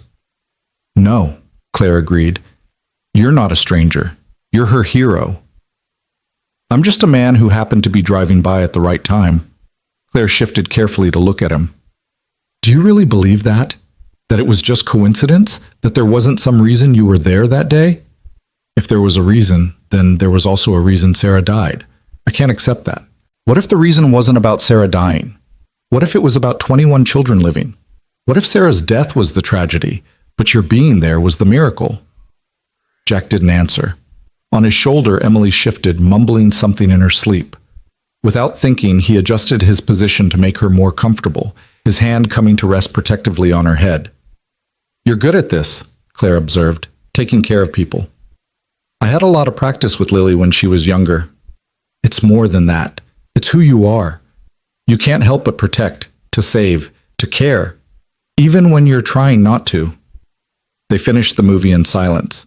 When it ended, Jack carefully lifted Emily, carrying her to her room. It was covered in posters of swimmers and scientists, a periodic table on one wall, swim medals hanging from a corkboard. On her nightstand was a framed photo, a newspaper clipping from 8 years ago showing the rescue scene at the bridge. The hero's face wasn't visible, but his distinctive scar was. Jack tucked her in, and Emily stirred, eyes fluttering open. "You're still here," she said sleepily. "Yeah, kid, I'm still here." "Good." She closed her eyes again. "Don't leave without saying goodbye, okay? Promise?" "I promise." Back in the living room, Claire had made tea, moving carefully with her injuries. They sat in comfortable silence for a while, the kind that didn't need filling. "Thank you," Claire finally said, "for coming, for being here, for letting her see that you're real. She's a great kid." "She is. And a lot of that is because of what you gave her. Not just life, but the story of being saved. It shaped who she became. Every time something was hard, she'd say, 'If I survived a bridge collapse, I can survive this.'" Jack thought about Lily, how she'd taken strength from her mother's memory, from the story of their family's survival. Maybe that's what stories were for, not just to explain the past, but to give us courage for the future. His phone buzzed, a text from Lily. "How is she?" "They're both okay," he replied. "I'll be here a few days." "Good. Mrs. Morrison is teaching me to knit. It's actually fun. Tell Emily I said hi." "I will." "Love you, kiddo. Love you too, Dad. I'm proud of you." Jack stared at the message for a long moment. Proud of him. For what? For finally facing the past? For allowing himself to be needed again? "Everything okay?" Claire asked. "Yeah, just Lily checking in." "You should bring her next time. Emily would love to meet her." "Next time?" Claire met his eyes steadily. "I'm an optimist." The guest room in Claire's house had a window that faced east, and Jack woke to unfamiliar sunlight streaming through unfamiliar curtains. For a moment, he couldn't place where he was. The bed too soft, the sounds wrong, no mountain wind or creaking pine. Then he heard Emily's voice from downstairs, animated and bright, and reality settled back around him. He'd been here 3 days now. 3 days of helping Claire manage her concussion symptoms, of making sure she took her medication on schedule, of cooking meals because she got dizzy when she stood too long. 3 days of Emily showing him every school project she'd ever done, every swim trophy she'd earned, every piece of art she'd created. 3 days of pretending this was normal, that he belonged in this warm house with these people whose lives he'd accidentally saved. His phone showed 2 missed calls from Lily and a text. "Mrs. Morrison says you can stay as long as you need. I'm fine. Stop worrying." He called her back, needing to hear her voice. "Hey, Dad?" She sounded cheerful, relaxed. "How's the patient?" "Stubborn. Keeps trying to work even though she's supposed to be resting." "Sounds like someone else I know." He could hear the smile in Lily's voice. "How's Emily?" "She's..." Jack paused, looking for the right word. "She's intense, like a force of nature. She talks constantly and has opinions about everything, and she's read every book in existence." "So she's perfect for you then. You need someone to challenge all that brooding silence." "I don't brood. Dad, you literally have a workshop where you go to brood while sanding things that don't need sanding." Before Jack could defend himself, he heard Emily calling from downstairs. "Jack, I made breakfast. Well, I made toast, but I put fancy jam on it." "Go," Lily said. "I'll talk to you later." "And Dad, it's okay to enjoy this. It's okay to be happy." Jack wanted to tell her it wasn't that simple, that happiness felt like a betrayal of grief he'd carried for so long. But Emily was calling again, and Claire was probably trying to get up despite doctor's orders, and somehow he'd become responsible for these people he barely knew. Downstairs, he found Claire sitting at the kitchen table, laptop open despite his explicit instructions to avoid screens. Emily was indeed proudly presenting toast with what appeared to be 3 different types of jam. "You're supposed to be resting," Jack told Claire, closing the laptop. "I have a company to run." "You have a concussion, a mild concussion. There's no such thing as a mild brain injury." They'd had this argument every morning. Claire would try to work, Jack would stop her, Emily would take his side, and somehow they developed a rhythm to it, almost like a dance. Mom's terrible at resting, Emily informed him, sliding a plate of toast his way. Even worse than you. I rest, Jack protested. Lily says you haven't taken a vacation in 8 years. Jack looked at her sharply. When did you talk to Lily? We text, Emily said casually, as if this wasn't news. She's really cool. She's teaching me about wood grain patterns, and I'm teaching her about molecular biology. You're teaching her molecular biology? Well, the basics. Did you know that DNA repair mechanisms are similar to how wood fibers heal after damage? It's all about structural integrity. Claire laughed, then winced, hand going to her head. She does this, finds connections between everything.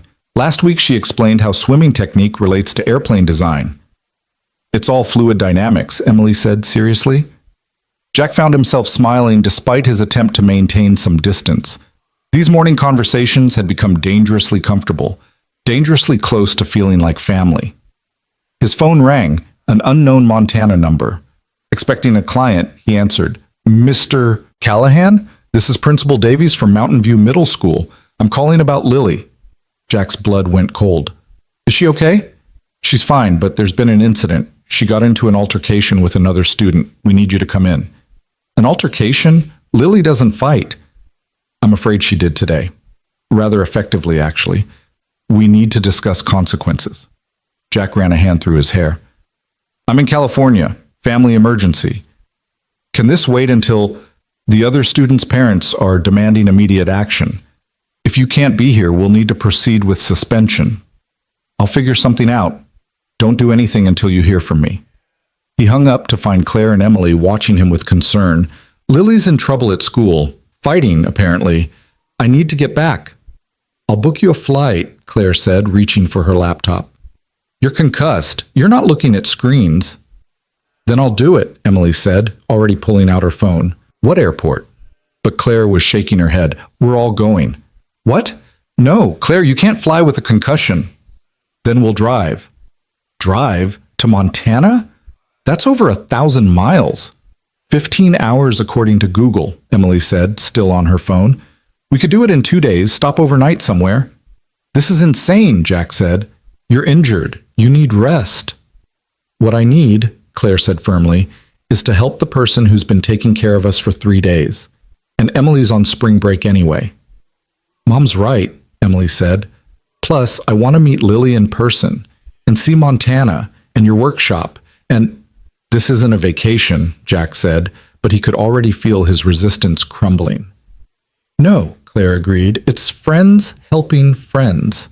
Unless you're going to tell me we're not friends after you've been sleeping in my house and making me take my medication and watching Disney movies with my daughter?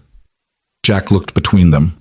Claire determined despite her injuries, Emily practically vibrating with excitement. These people who'd somehow become important to him in the span of days.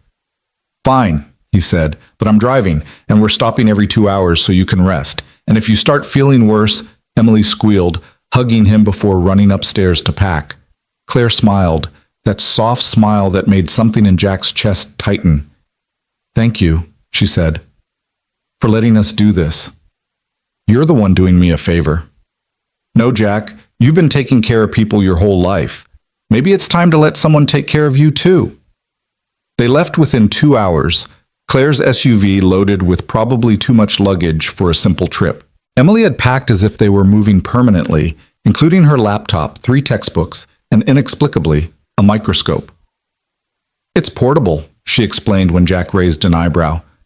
And Lily might want to see cell structures. The drive started easily enough. Emily kept up a running commentary on everything they passed. Claire dozed in the passenger seat as her medication kicked in, and Jack found himself relaxing into the rhythm of the road. It had been years since he'd taken a trip like this, since he'd been anywhere with people who weren't Lily. They stopped in Sacramento for lunch, Emily insisting on In-N-Out Burger because she'd read about it but never been. Watching her methodically analyze her burger like it was a science experiment made Jack laugh. The sauce has relish, she announced, and mayonnaise, but there's something else. Thousand Island dressing, Jack said. Basically. But why is it good? Individually, these ingredients shouldn't create synergy. Claire caught his eye, smiling at her daughter's intensity. Everything's a puzzle to solve, she said softly. Nothing wrong with that, Jack replied, thinking of Lily at the same age, taking apart every device in their house to understand how it worked. They drove through the afternoon, crossing into Nevada as the sun began to set. Emily had moved to the back seat, reading what appeared to be a college-level chemistry textbook while occasionally announcing interesting facts. Did you know that trauma can actually change your DNA expression? She said suddenly, like the same genes you've always had start working differently after something really bad happens. Jack's hands tightened on the wheel. In the passenger seat, Claire shifted. That's interesting, honey, Claire said carefully. I've been reading about it because of, the bridge. I wanted to understand why I remember some things so clearly and other things not at all, and why I got so good at noticing everything after. Turns out, trauma can enhance certain cognitive functions as a survival mechanism. Emily, Claire said gently, maybe this isn't the time. It's okay, Jack said, surprising himself. What else did you learn? Emily leaned forward between the seats. That kids who survive near-death experiences often develop what they call post-traumatic growth. Like, they don't just go back to normal. They become better at empathy, more appreciative of life, more resilient. The brain rewires itself. Is that what you think happened to you? Jack asked, meeting her eyes in the rearview mirror. Emily was quiet for a moment. I think almost dying taught me that life is fragile. But you taught me that people can be strong, that someone will jump into danger for a stranger. That changes a person too, knowing that kind of goodness exists. They stopped for the night in Winnemucca, a small casino town that seemed to exist primarily for travelers like them.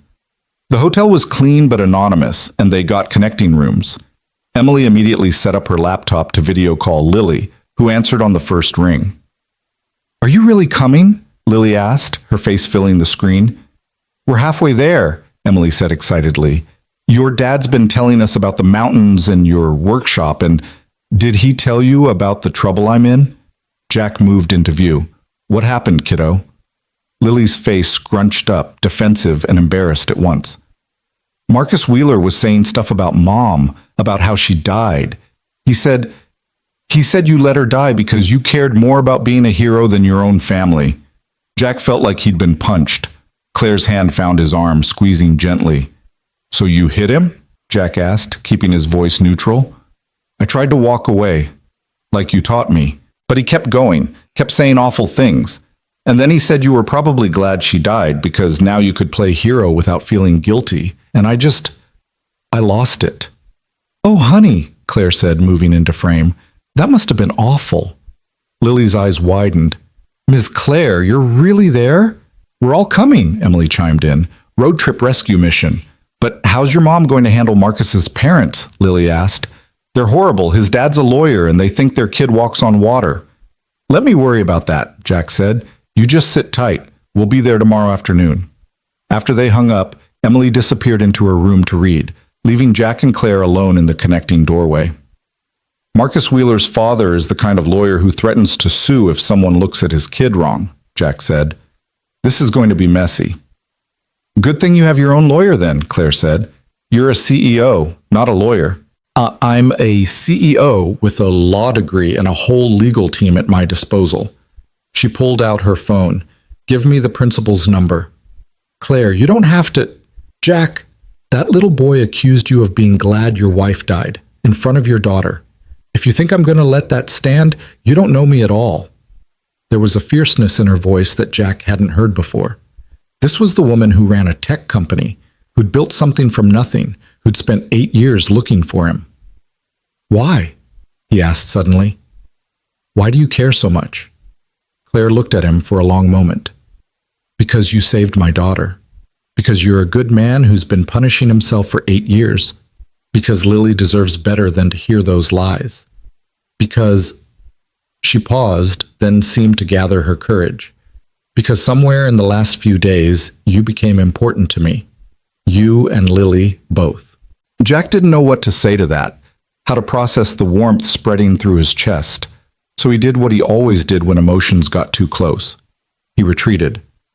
You should rest. Long drive tomorrow. Claire nodded, understanding his need for space. Good night, Jack. But sleep didn't come easily.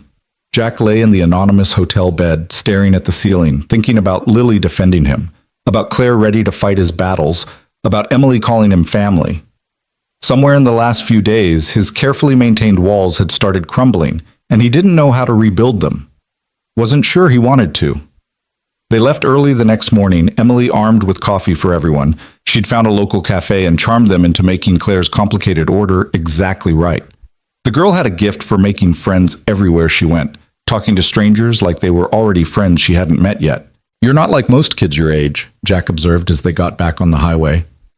"Trauma-induced advanced maturity," Emily said matter-of-factly. "Plus, Mom always talked to me like an adult, even when I was little. She said kids rise or fall to meet expectations." "Smart woman, your mom." "The smartest," Emily agreed. "That's why she likes you. She has excellent judgment." Claire made a choking sound from the passenger seat. "Emily!" "What?" "It's true. You haven't dated anyone in like 3 years, and then Jack saves you from a landslide and you're all, Emily Grace Hartley. Stop talking right now." Jack kept his eyes firmly on the road, pretending he hadn't heard anything, but he could feel the heat in his face. In the rearview mirror, he saw Emily grinning, completely unrepentant. They crossed into Idaho by mid-morning, the landscape changing from desert to mountains. Emily had her face pressed to the window, commenting on geological formations and vegetation changes. Her enthusiasm was infectious. Even Jack found himself pointing out landmarks, telling stories about the region he'd never shared with anyone except Lily. "There," he said as they crested a hill. "Those peaks in the distance? That's where we live. Another 2 hours." "It's beautiful," Claire said softly. "I can see why you chose it." "It chose me, really. After everything, Lily and I just drove until we found somewhere that felt far enough away. The cabin was for sale, needed tons of work. It gave me something to do with my hands while I figured out how to be a single parent." "You did an amazing job," Claire said. "Lily's incredible. She raised herself mostly." "You need to stop saying that," Emily piped up from the back. "Parents who say their kids raise themselves are usually the ones who did the most raising. Like the very fact that you think she's independent means you gave her the security to be independent." Jack glanced at Claire. "Is she always this insightful?" "Always. It's occasionally terrifying." They stopped at the last town before home to get groceries. If they were having guests, Jack needed to stock up. Emily insisted on coming in, fascinated by the small-town market that was nothing like the Whole Foods she was used to.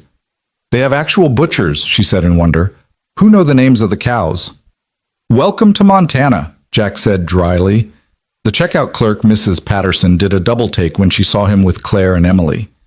"Jack Callahan as I live and breathe, and with company." "Mrs. Patterson, this is Claire and her daughter Emily. They're visiting."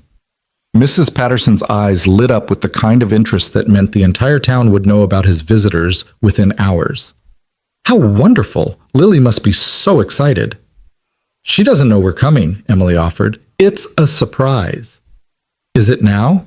Mrs. Patterson was practically vibrating with curiosity. "Well, any friends of the Callahans are welcome here." Outside loading groceries, Claire laughed. "She's going to tell everyone, isn't she?" "Everyone. By the time we get to the cabin, the whole town will have theories about who you are." "And who am I?" Claire asked, something teasing in her voice.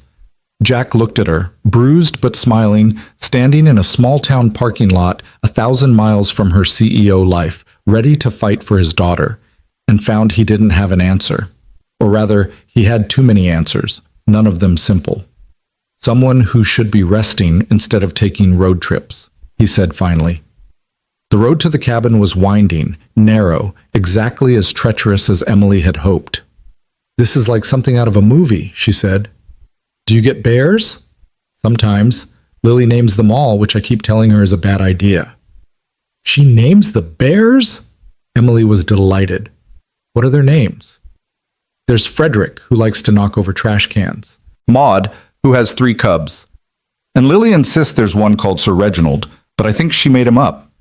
Claire was laughing now, really laughing, and Jack realized how much he liked the sound, how much he'd missed having laughter in his truck, conversation on these familiar roads. The cabin came into view just as the sun was starting to slant through the trees. It looked different somehow, seeing it through their eyes. Smaller maybe, but also more welcoming than he remembered. Lily must have seen them coming because she burst out the front door, still in her school clothes, a bruise visible on her cheek. "Dad!" She ran to him, and he caught her in a hug that lifted her off her feet. When had she gotten so tall? When had she started looking so much like Sarah? "You okay, kiddo?" Better now. She pulled back, looking at Claire and Emily with undisguised curiosity. "You really came."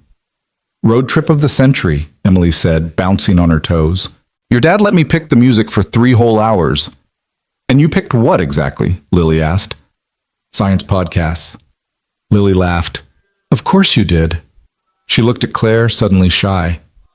"How are you feeling? Your head, I mean?" "Better," Claire said. "Thanks to your dad. He's been taking good care of us." "He does that," Lily said, giving her father a meaningful look, "even when he pretends he doesn't want to." They moved inside, Emily immediately asking for a tour, Lily obliging with enthusiasm.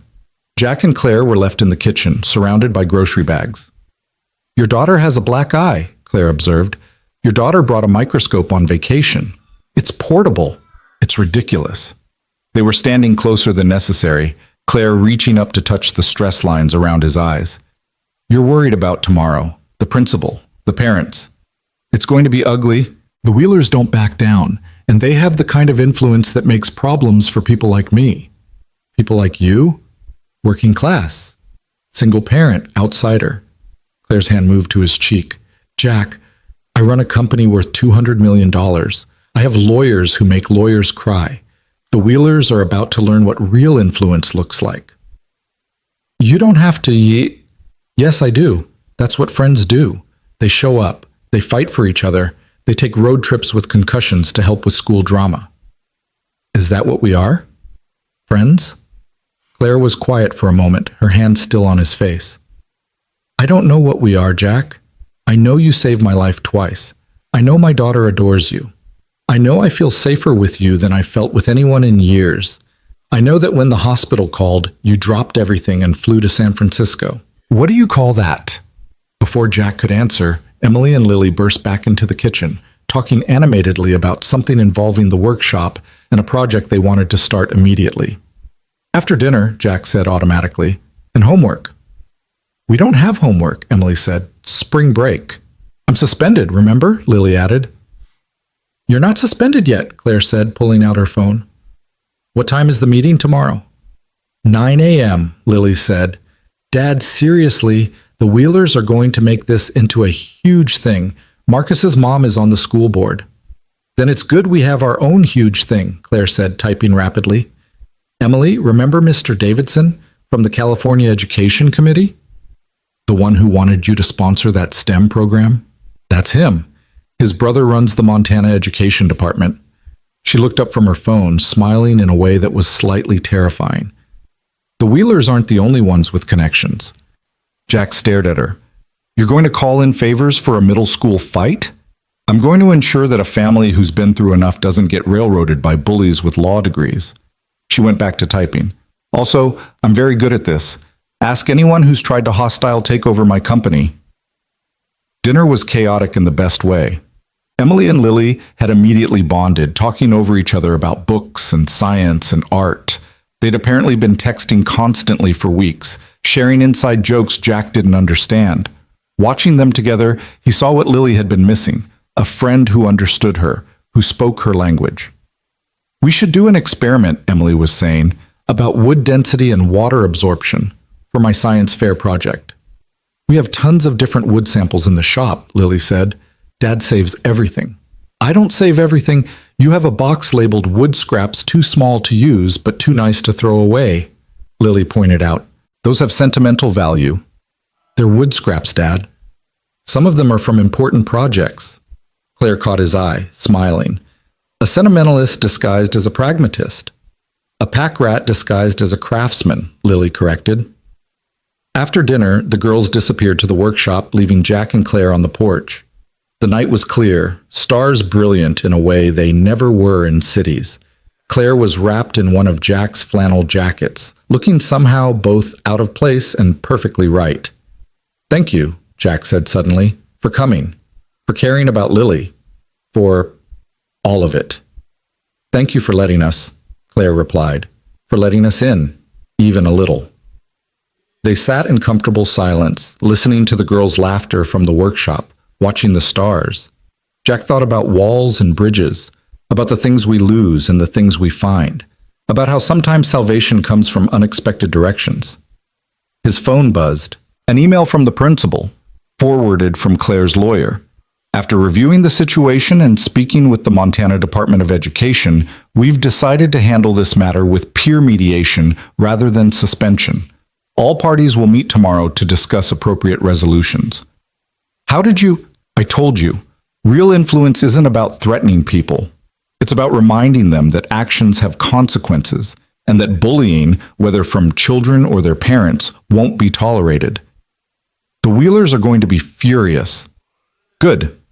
Maybe they'll think twice before their son spreads lies about a good man's worst day." Jack looked at her. This woman who'd appeared in his life through disaster but had somehow become something else entirely. "I don't know how to thank you." "You don't thank family," Claire said simply. "Is that what we are now?" "Family." Claire was quiet for a moment, looking at the stars. "My family was just Emily and me for so long, but sitting here watching our daughters become friends, having dinner together, maybe family isn't just about blood. Maybe it's about choosing to show up for each other." Before Jack could respond, the workshop door burst open, Emily and Lily emerging covered in sawdust. "We made something," Emily announced proudly, holding up what appeared to be a lopsided picture frame. "It's terrible," Lily laughed, "but it's ours." "First attempts are supposed to be terrible," Jack said, standing. "That's how you know you're learning." "Like burned cookies," Emily said, grinning. "Exactly like burned cookies." As they all moved inside, Claire's hand brushed his, just for a moment, not holding, just touching. A reminder that he wasn't alone in this anymore. That somewhere between a landslide and a road trip, between disaster and laughter, they'd become something more than strangers, more than friends. Family, maybe. Or at least the beginning of one. The morning of the school meeting arrived gray and tense, with clouds gathering over the mountains like spectators at a fight. Jack stood at his bedroom window, watching the sunrise paint the peaks gold while his stomach churned with familiar anxiety. He'd faced down landslides and river currents, but somehow confronting small-town politics in a middle school conference room felt more daunting. A soft knock at his door interrupted his brooding. Claire stood there, already dressed in what Emily had called her scary business clothes, a charcoal suit that probably cost more than Jack made in a month. Her hair pulled back in a way that meant business. "You clean up nice," Jack said, trying for levity. "This is my armor," Claire replied, adjusting her collar. "The Wheelers need to understand they're not dealing with someone they can intimidate." "You know you don't have to do this. It's not your fight." Claire stepped into the room, closing the distance between them. "Jack, when are you going to understand? Your fights are my fights now. Lily's battles are Emily's battles. That's what we chose when we got in that car and drove here." "You chose. I just agreed." "No," Claire said firmly. "You chose too. When you answered the hospital's call, when you let us into your home, when you started texting me about Emily's swim meets. Every small choice has been leading us here." From downstairs came the sound of the girls laughing over breakfast, Emily's voice carrying, "No, seriously, if we present it as a chemistry experiment about oxidation in wood fibers, they'll have to let us enter the senior division." "They're planning to take over the science fair," Jack said, grateful for the distraction. "Good. Let them take over the world while they're at it." Claire straightened his collar unnecessarily, her fingers lingering. "But first, we handle the Wheelers." The drive to school was quiet, Lily sitting rigidly in the back seat while Emily held her hand. Jack had tried to convince Emily to stay at the cabin, but she'd refused. "Lily's my friend," she'd said simply. "Friends show up." The school parking lot was already half full despite the early hour. Jack recognized several cars. News traveled fast in a small town, and apparently everyone wanted to witness the showdown between the Callahans and the Wheelers. "Vultures," Lily muttered. "Witnesses," Claire corrected. Much harder for the Wheelers to spin this their way with an audience.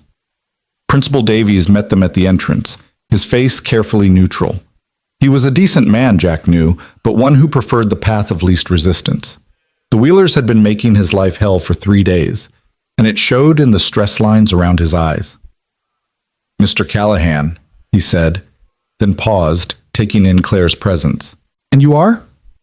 Claire Hartley, she said, offering a handshake that looked professional, but that Jack could see was deliberately firm. I'm here as the family's advocate. I wasn't aware Mr. Callahan had retained counsel. I'm not counsel. I'm a concerned friend with significant experience in conflict resolution.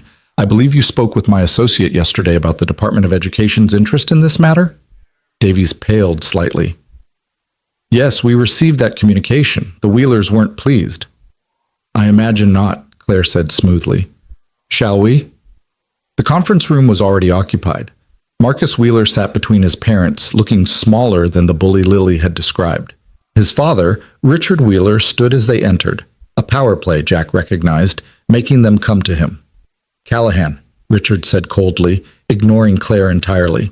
Ready to discuss your daughter's violent outburst? Ready to discuss your son's harassment and defamation, Claire responded before Jack could speak. She took a seat without waiting to be invited, pulling out a leather portfolio. Shall we start with the witnesses who heard Marcus's comments about Mr. Callahan's deceased wife? Richard's jaw tightened. Who the hell are you? Someone with the resources to ensure this matter is handled appropriately, Claire said calmly. Now, we can do this the easy way, peer mediation, apologies all around, and everyone moves forward. Or we can do this the hard way, which involves depositions from every student who heard your son spreading malicious lies about a tragedy that killed a pregnant woman. How dare you? Marcus's mother, Patricia, started. No, Claire interrupted, her voice sharp enough to cut glass. How dare your son tell a grieving daughter that her father was glad her mother died? How dare he weaponize a tragedy that saved 21 children's lives? How dare you raise a child who thinks cruelty is acceptable? The room went silent. Even Principal Davies seemed to shrink back from the controlled fury in Claire's voice. Jack found himself staring at her, this woman who'd transformed from the gentle CEO he'd pulled from mud into something fierce and protective. Marcus, Claire said, turning to the boy, do you know what happened on April 15th, 8 years ago? The boy shook his head, suddenly looking very young. 21 children nearly drowned when their school bus crashed into a river. Your cousin Sarah was one of them. Patricia gasped. How did you... I know because my daughter was on that bus too, Claire continued. Mr. Callahan saved them all, every single one. And while he was saving those children, his pregnant wife was dying in a car accident, trying to drive herself to the hospital. So when you told Lily that her father was glad her mother died, you weren't just being cruel. You were attacking a man who chose to save 21 families, even though it cost him his own. Marcus had gone pale, tears starting to form in his eyes. I didn't...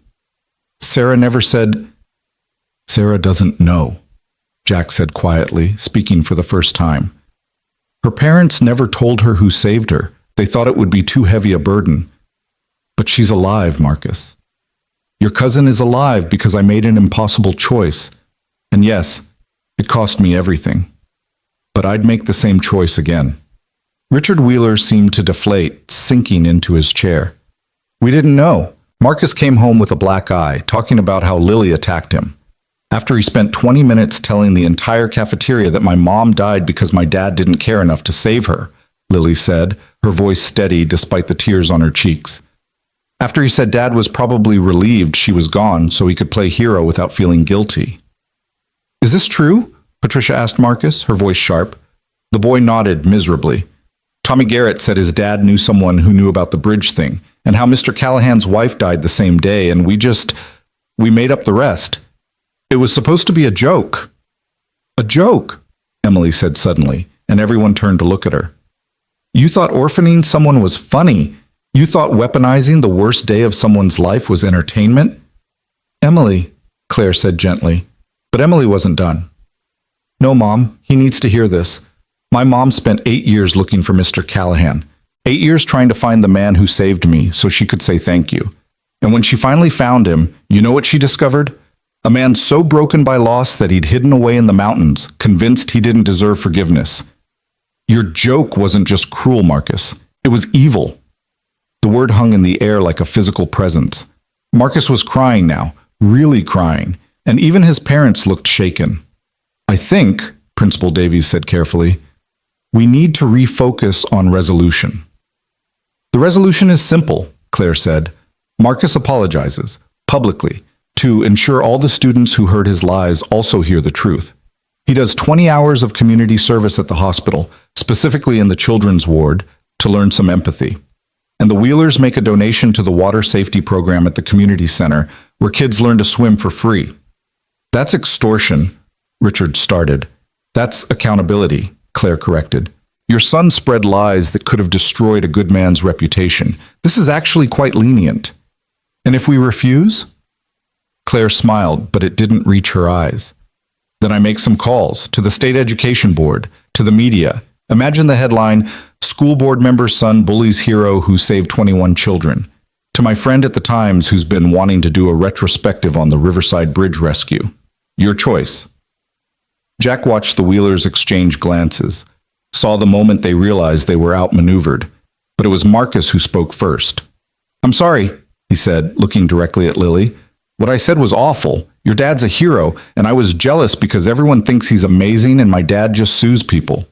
He glanced at his father. No offense.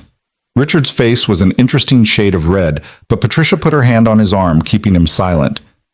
I'm sorry too, Lily said quietly. I shouldn't have hit you. Violence doesn't solve anything, but if you ever talk about my mother again, I won't, Marcus said quickly. I swear, I'll tell everyone I was lying. I'll tell them the truth about your dad. Principal Davies cleared his throat. Well, that seems like progress. Shall we discuss the specific terms of the resolution?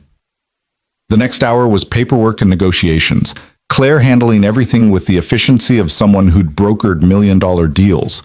By the time they left, Marcus had a community service schedule, the Wheelers had committed to a substantial donation, and Lily was cleared to return to school the next day. In the parking lot, Richard Wheeler caught up to them. Callahan, he said stiffly, I owe you an apology. We didn't know about what you did. Sarah never told us she was on that bus. Her parents moved here from California when she was 5, never mentioned the accident. Jack nodded, not trusting himself to speak. You saved my niece, Richard continued, his voice cracking slightly. My brother's little girl, and I let my son... He trailed off, then seemed to gather himself. Thank you. For Sarah. For all of them. He walked away before Jack could respond, leaving them standing in the morning sun that had finally broken through the clouds. Well, Claire said lightly, that was fun. Jack laughed, surprising himself. Your definition of fun is terrifying. Mom's negotiation face is scary, Emily agreed. She once made a venture capitalist cry. He deserved it, Claire said. He tried to steal our patent. They drove home in comfortable silence, Lily and Emily already planning their science fair project in the back seat. But as they pulled into the cabin's driveway, they found an unexpected car waiting, a rental with California plates. A woman got out, tall and elegant, with streaks of silver in her dark hair. She looked nervous, almost fragile, clutching a manila envelope. Can I help you? Jack asked, immediately wary. Mr. Callahan? Jack Callahan? Yes. My name is Diana Morrison. Well, Diana Chen now. 8 years ago, my daughter was on a school bus that crashed into a river. Jack felt Claire's hand find his arm, grounding him. I remember, he said carefully. Maylin, my daughter, she was 5, wearing a yellow raincoat that made her look like a duckling. Diana's voice was thick with emotion. She was the last one you pulled out before the bus went under completely. Jack's memory flickered. A tiny girl, almost weightless, completely silent as he'd carried her to shore. She'd stared at him with huge dark eyes, never making a sound even as EMTs checked her over. She's 13 now, Diana continued, pulling a photograph from the envelope.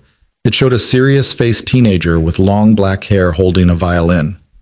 She's a musical prodigy, they say, headed to Juilliard's pre-college program.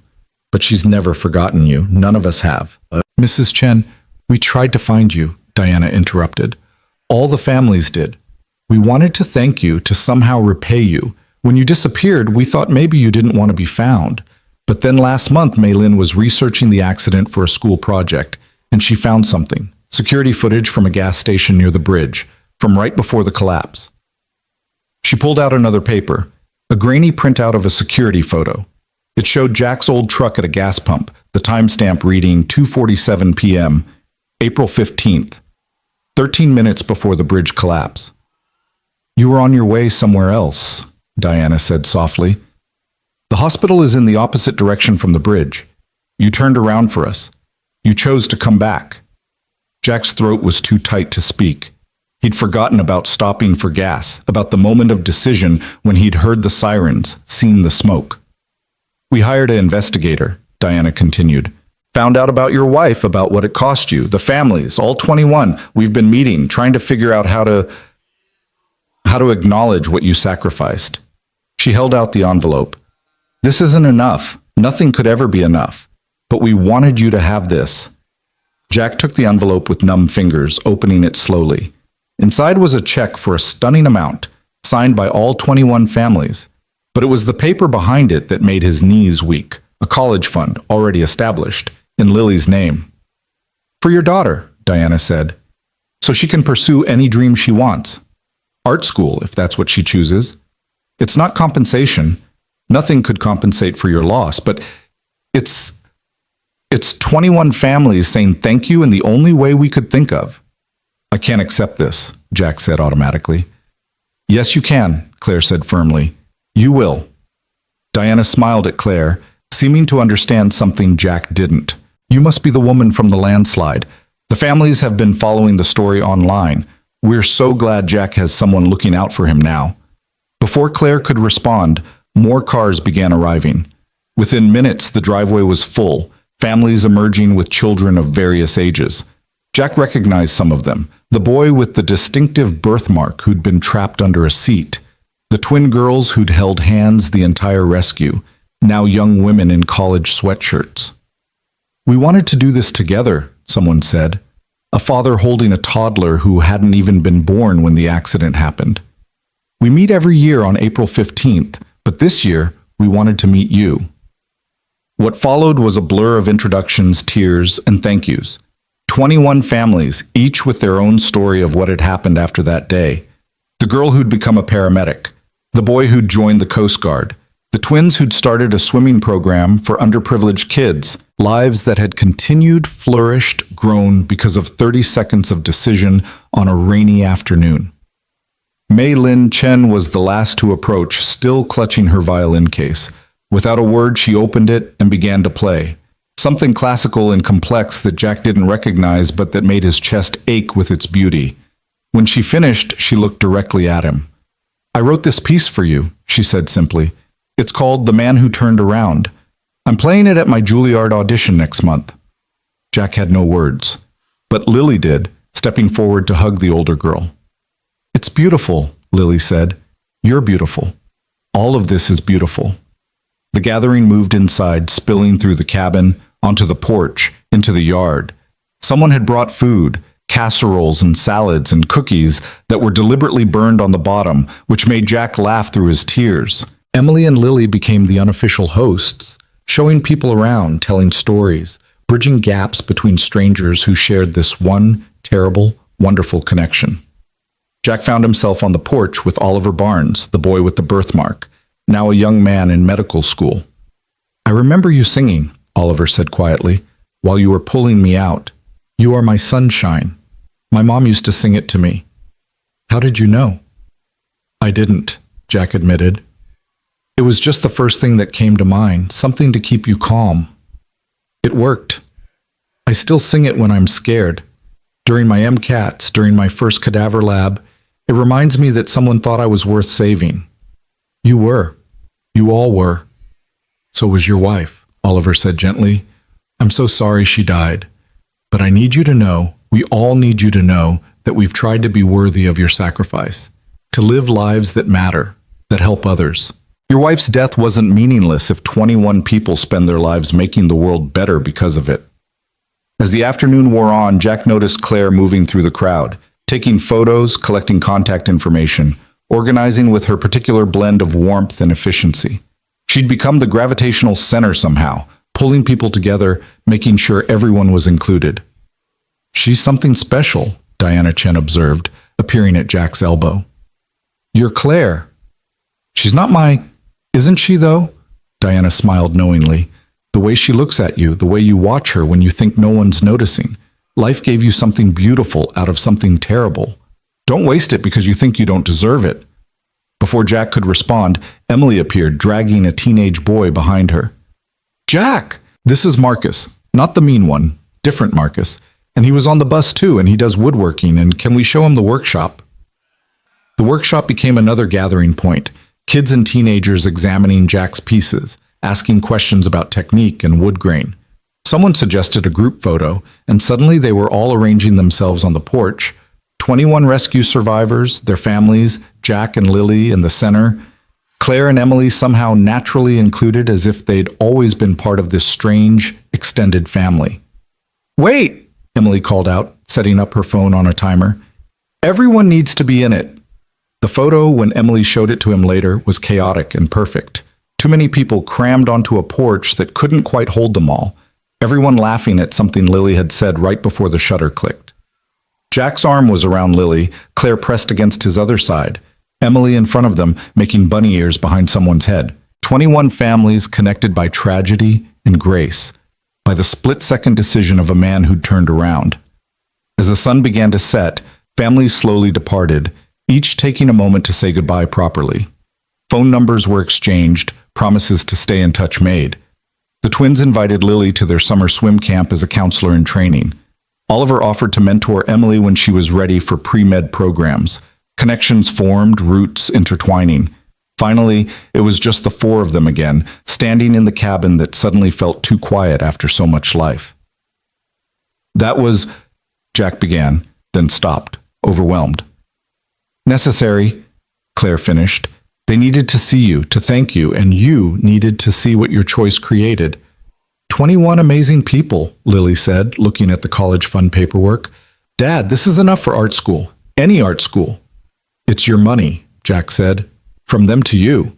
No, Lily corrected. It's from them to us, to our family. All of it. The money, the connections, the love. It's for all of us. She looked pointedly at Claire and Emily when she said it, and Jack saw Claire's eyes fill with tears.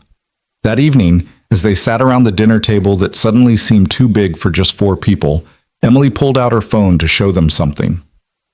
Look, she said, we're trending. Someone had posted the group photo online with the caption, 21 school bus crash survivors reunite with the hero who saved them. It already had thousands of shares, hundreds of comments from people moved by the story. Great, Jack groaned. So much for privacy. Privacy is overrated, Emily declared. Besides, people should know. They should know that heroes exist, that good people do impossible things, that sometimes beauty comes from tragedy. Very poetic for a scientist, Lily teased. Science is poetry, Emily shot back, just with more math. Later, after the girls had disappeared to plan world domination through their science fair project, Jack and Claire stood on the porch watching the stars emerge. How do you feel? Claire asked. Like I've been hit by a truck, but also like maybe the universe is finally balanced again. Does that make sense? Perfect sense. She moved closer, her warmth a comfort against the cool night air. Jack, can I ask you something? When Diana said I was your Claire, you didn't correct her. Not really. Jack was quiet for a long moment, weighing words, weighing the risk of honesty. Because maybe you are, my Claire, if you want to be. Claire turned to face him fully. I drove 15 hours with a concussion to defend your daughter from a bully. I think we're past the if stage. It's complicated. You live in San Francisco. You have a company to run. Emily has school. All logistics, Claire interrupted. We can figure out logistics. The question is whether you want to. Jack thought about the last few weeks. The unexpected rescue, the slow exchange of texts, the hospital visit, the road trip. How Emily had fit naturally into their life, how Lily had blossomed with their presence, how Claire had stood like a warrior in that conference room defending his family. "I want to," he admitted, "but I'm terrified. The last time I let someone in completely, you lost her," Claire finished, "and it broke you. But Jack, you're already broken. We both are. The question is whether we want to be broken alone or together." "Together sounds better," Jack said softly. "Yeah? Yeah."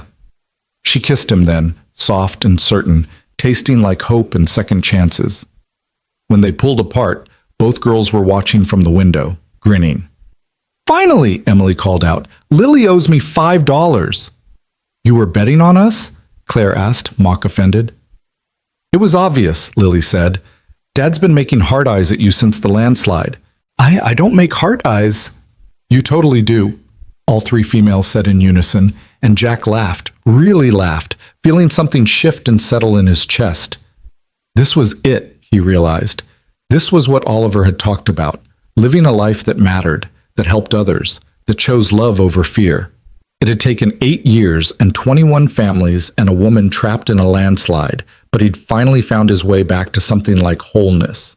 Not perfect, never perfect, but real and messy and absolutely worth saving. "So," Emily said, bouncing on her toes, "when do we move to Montana?" "Emily," Claire protested. "What? The schools here have way better science programs than San Francisco. There's actual nature. Lily and I could work on projects together."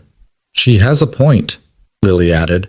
"Plus, I need someone who understands my references to molecular biology." Jack and Claire exchanged glances, a whole conversation in a look. "We'll figure it out," Claire said finally. "Together. Together."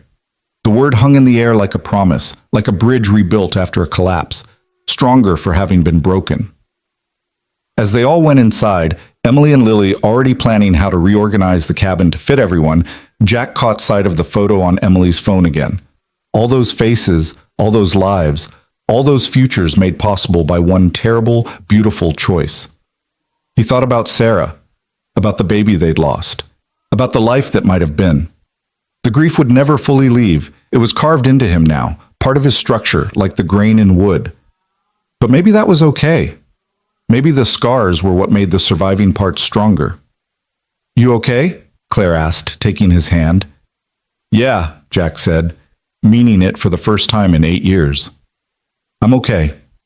They stood there for a moment, hands linked, listening to their daughters plan their shared future with the confidence of people who'd never learned that some things were impossible. And maybe that was the real gift. Not just the lives saved or the families found, but the possibility of believing once again that tomorrow could be better than yesterday, that love could grow in ground that had been salted with tears. The stars wheeled overhead, indifferent and eternal. But in the warm light of the cabin, 4 people who'd found each other through disaster and grace were writing a new story, one careful word at a time.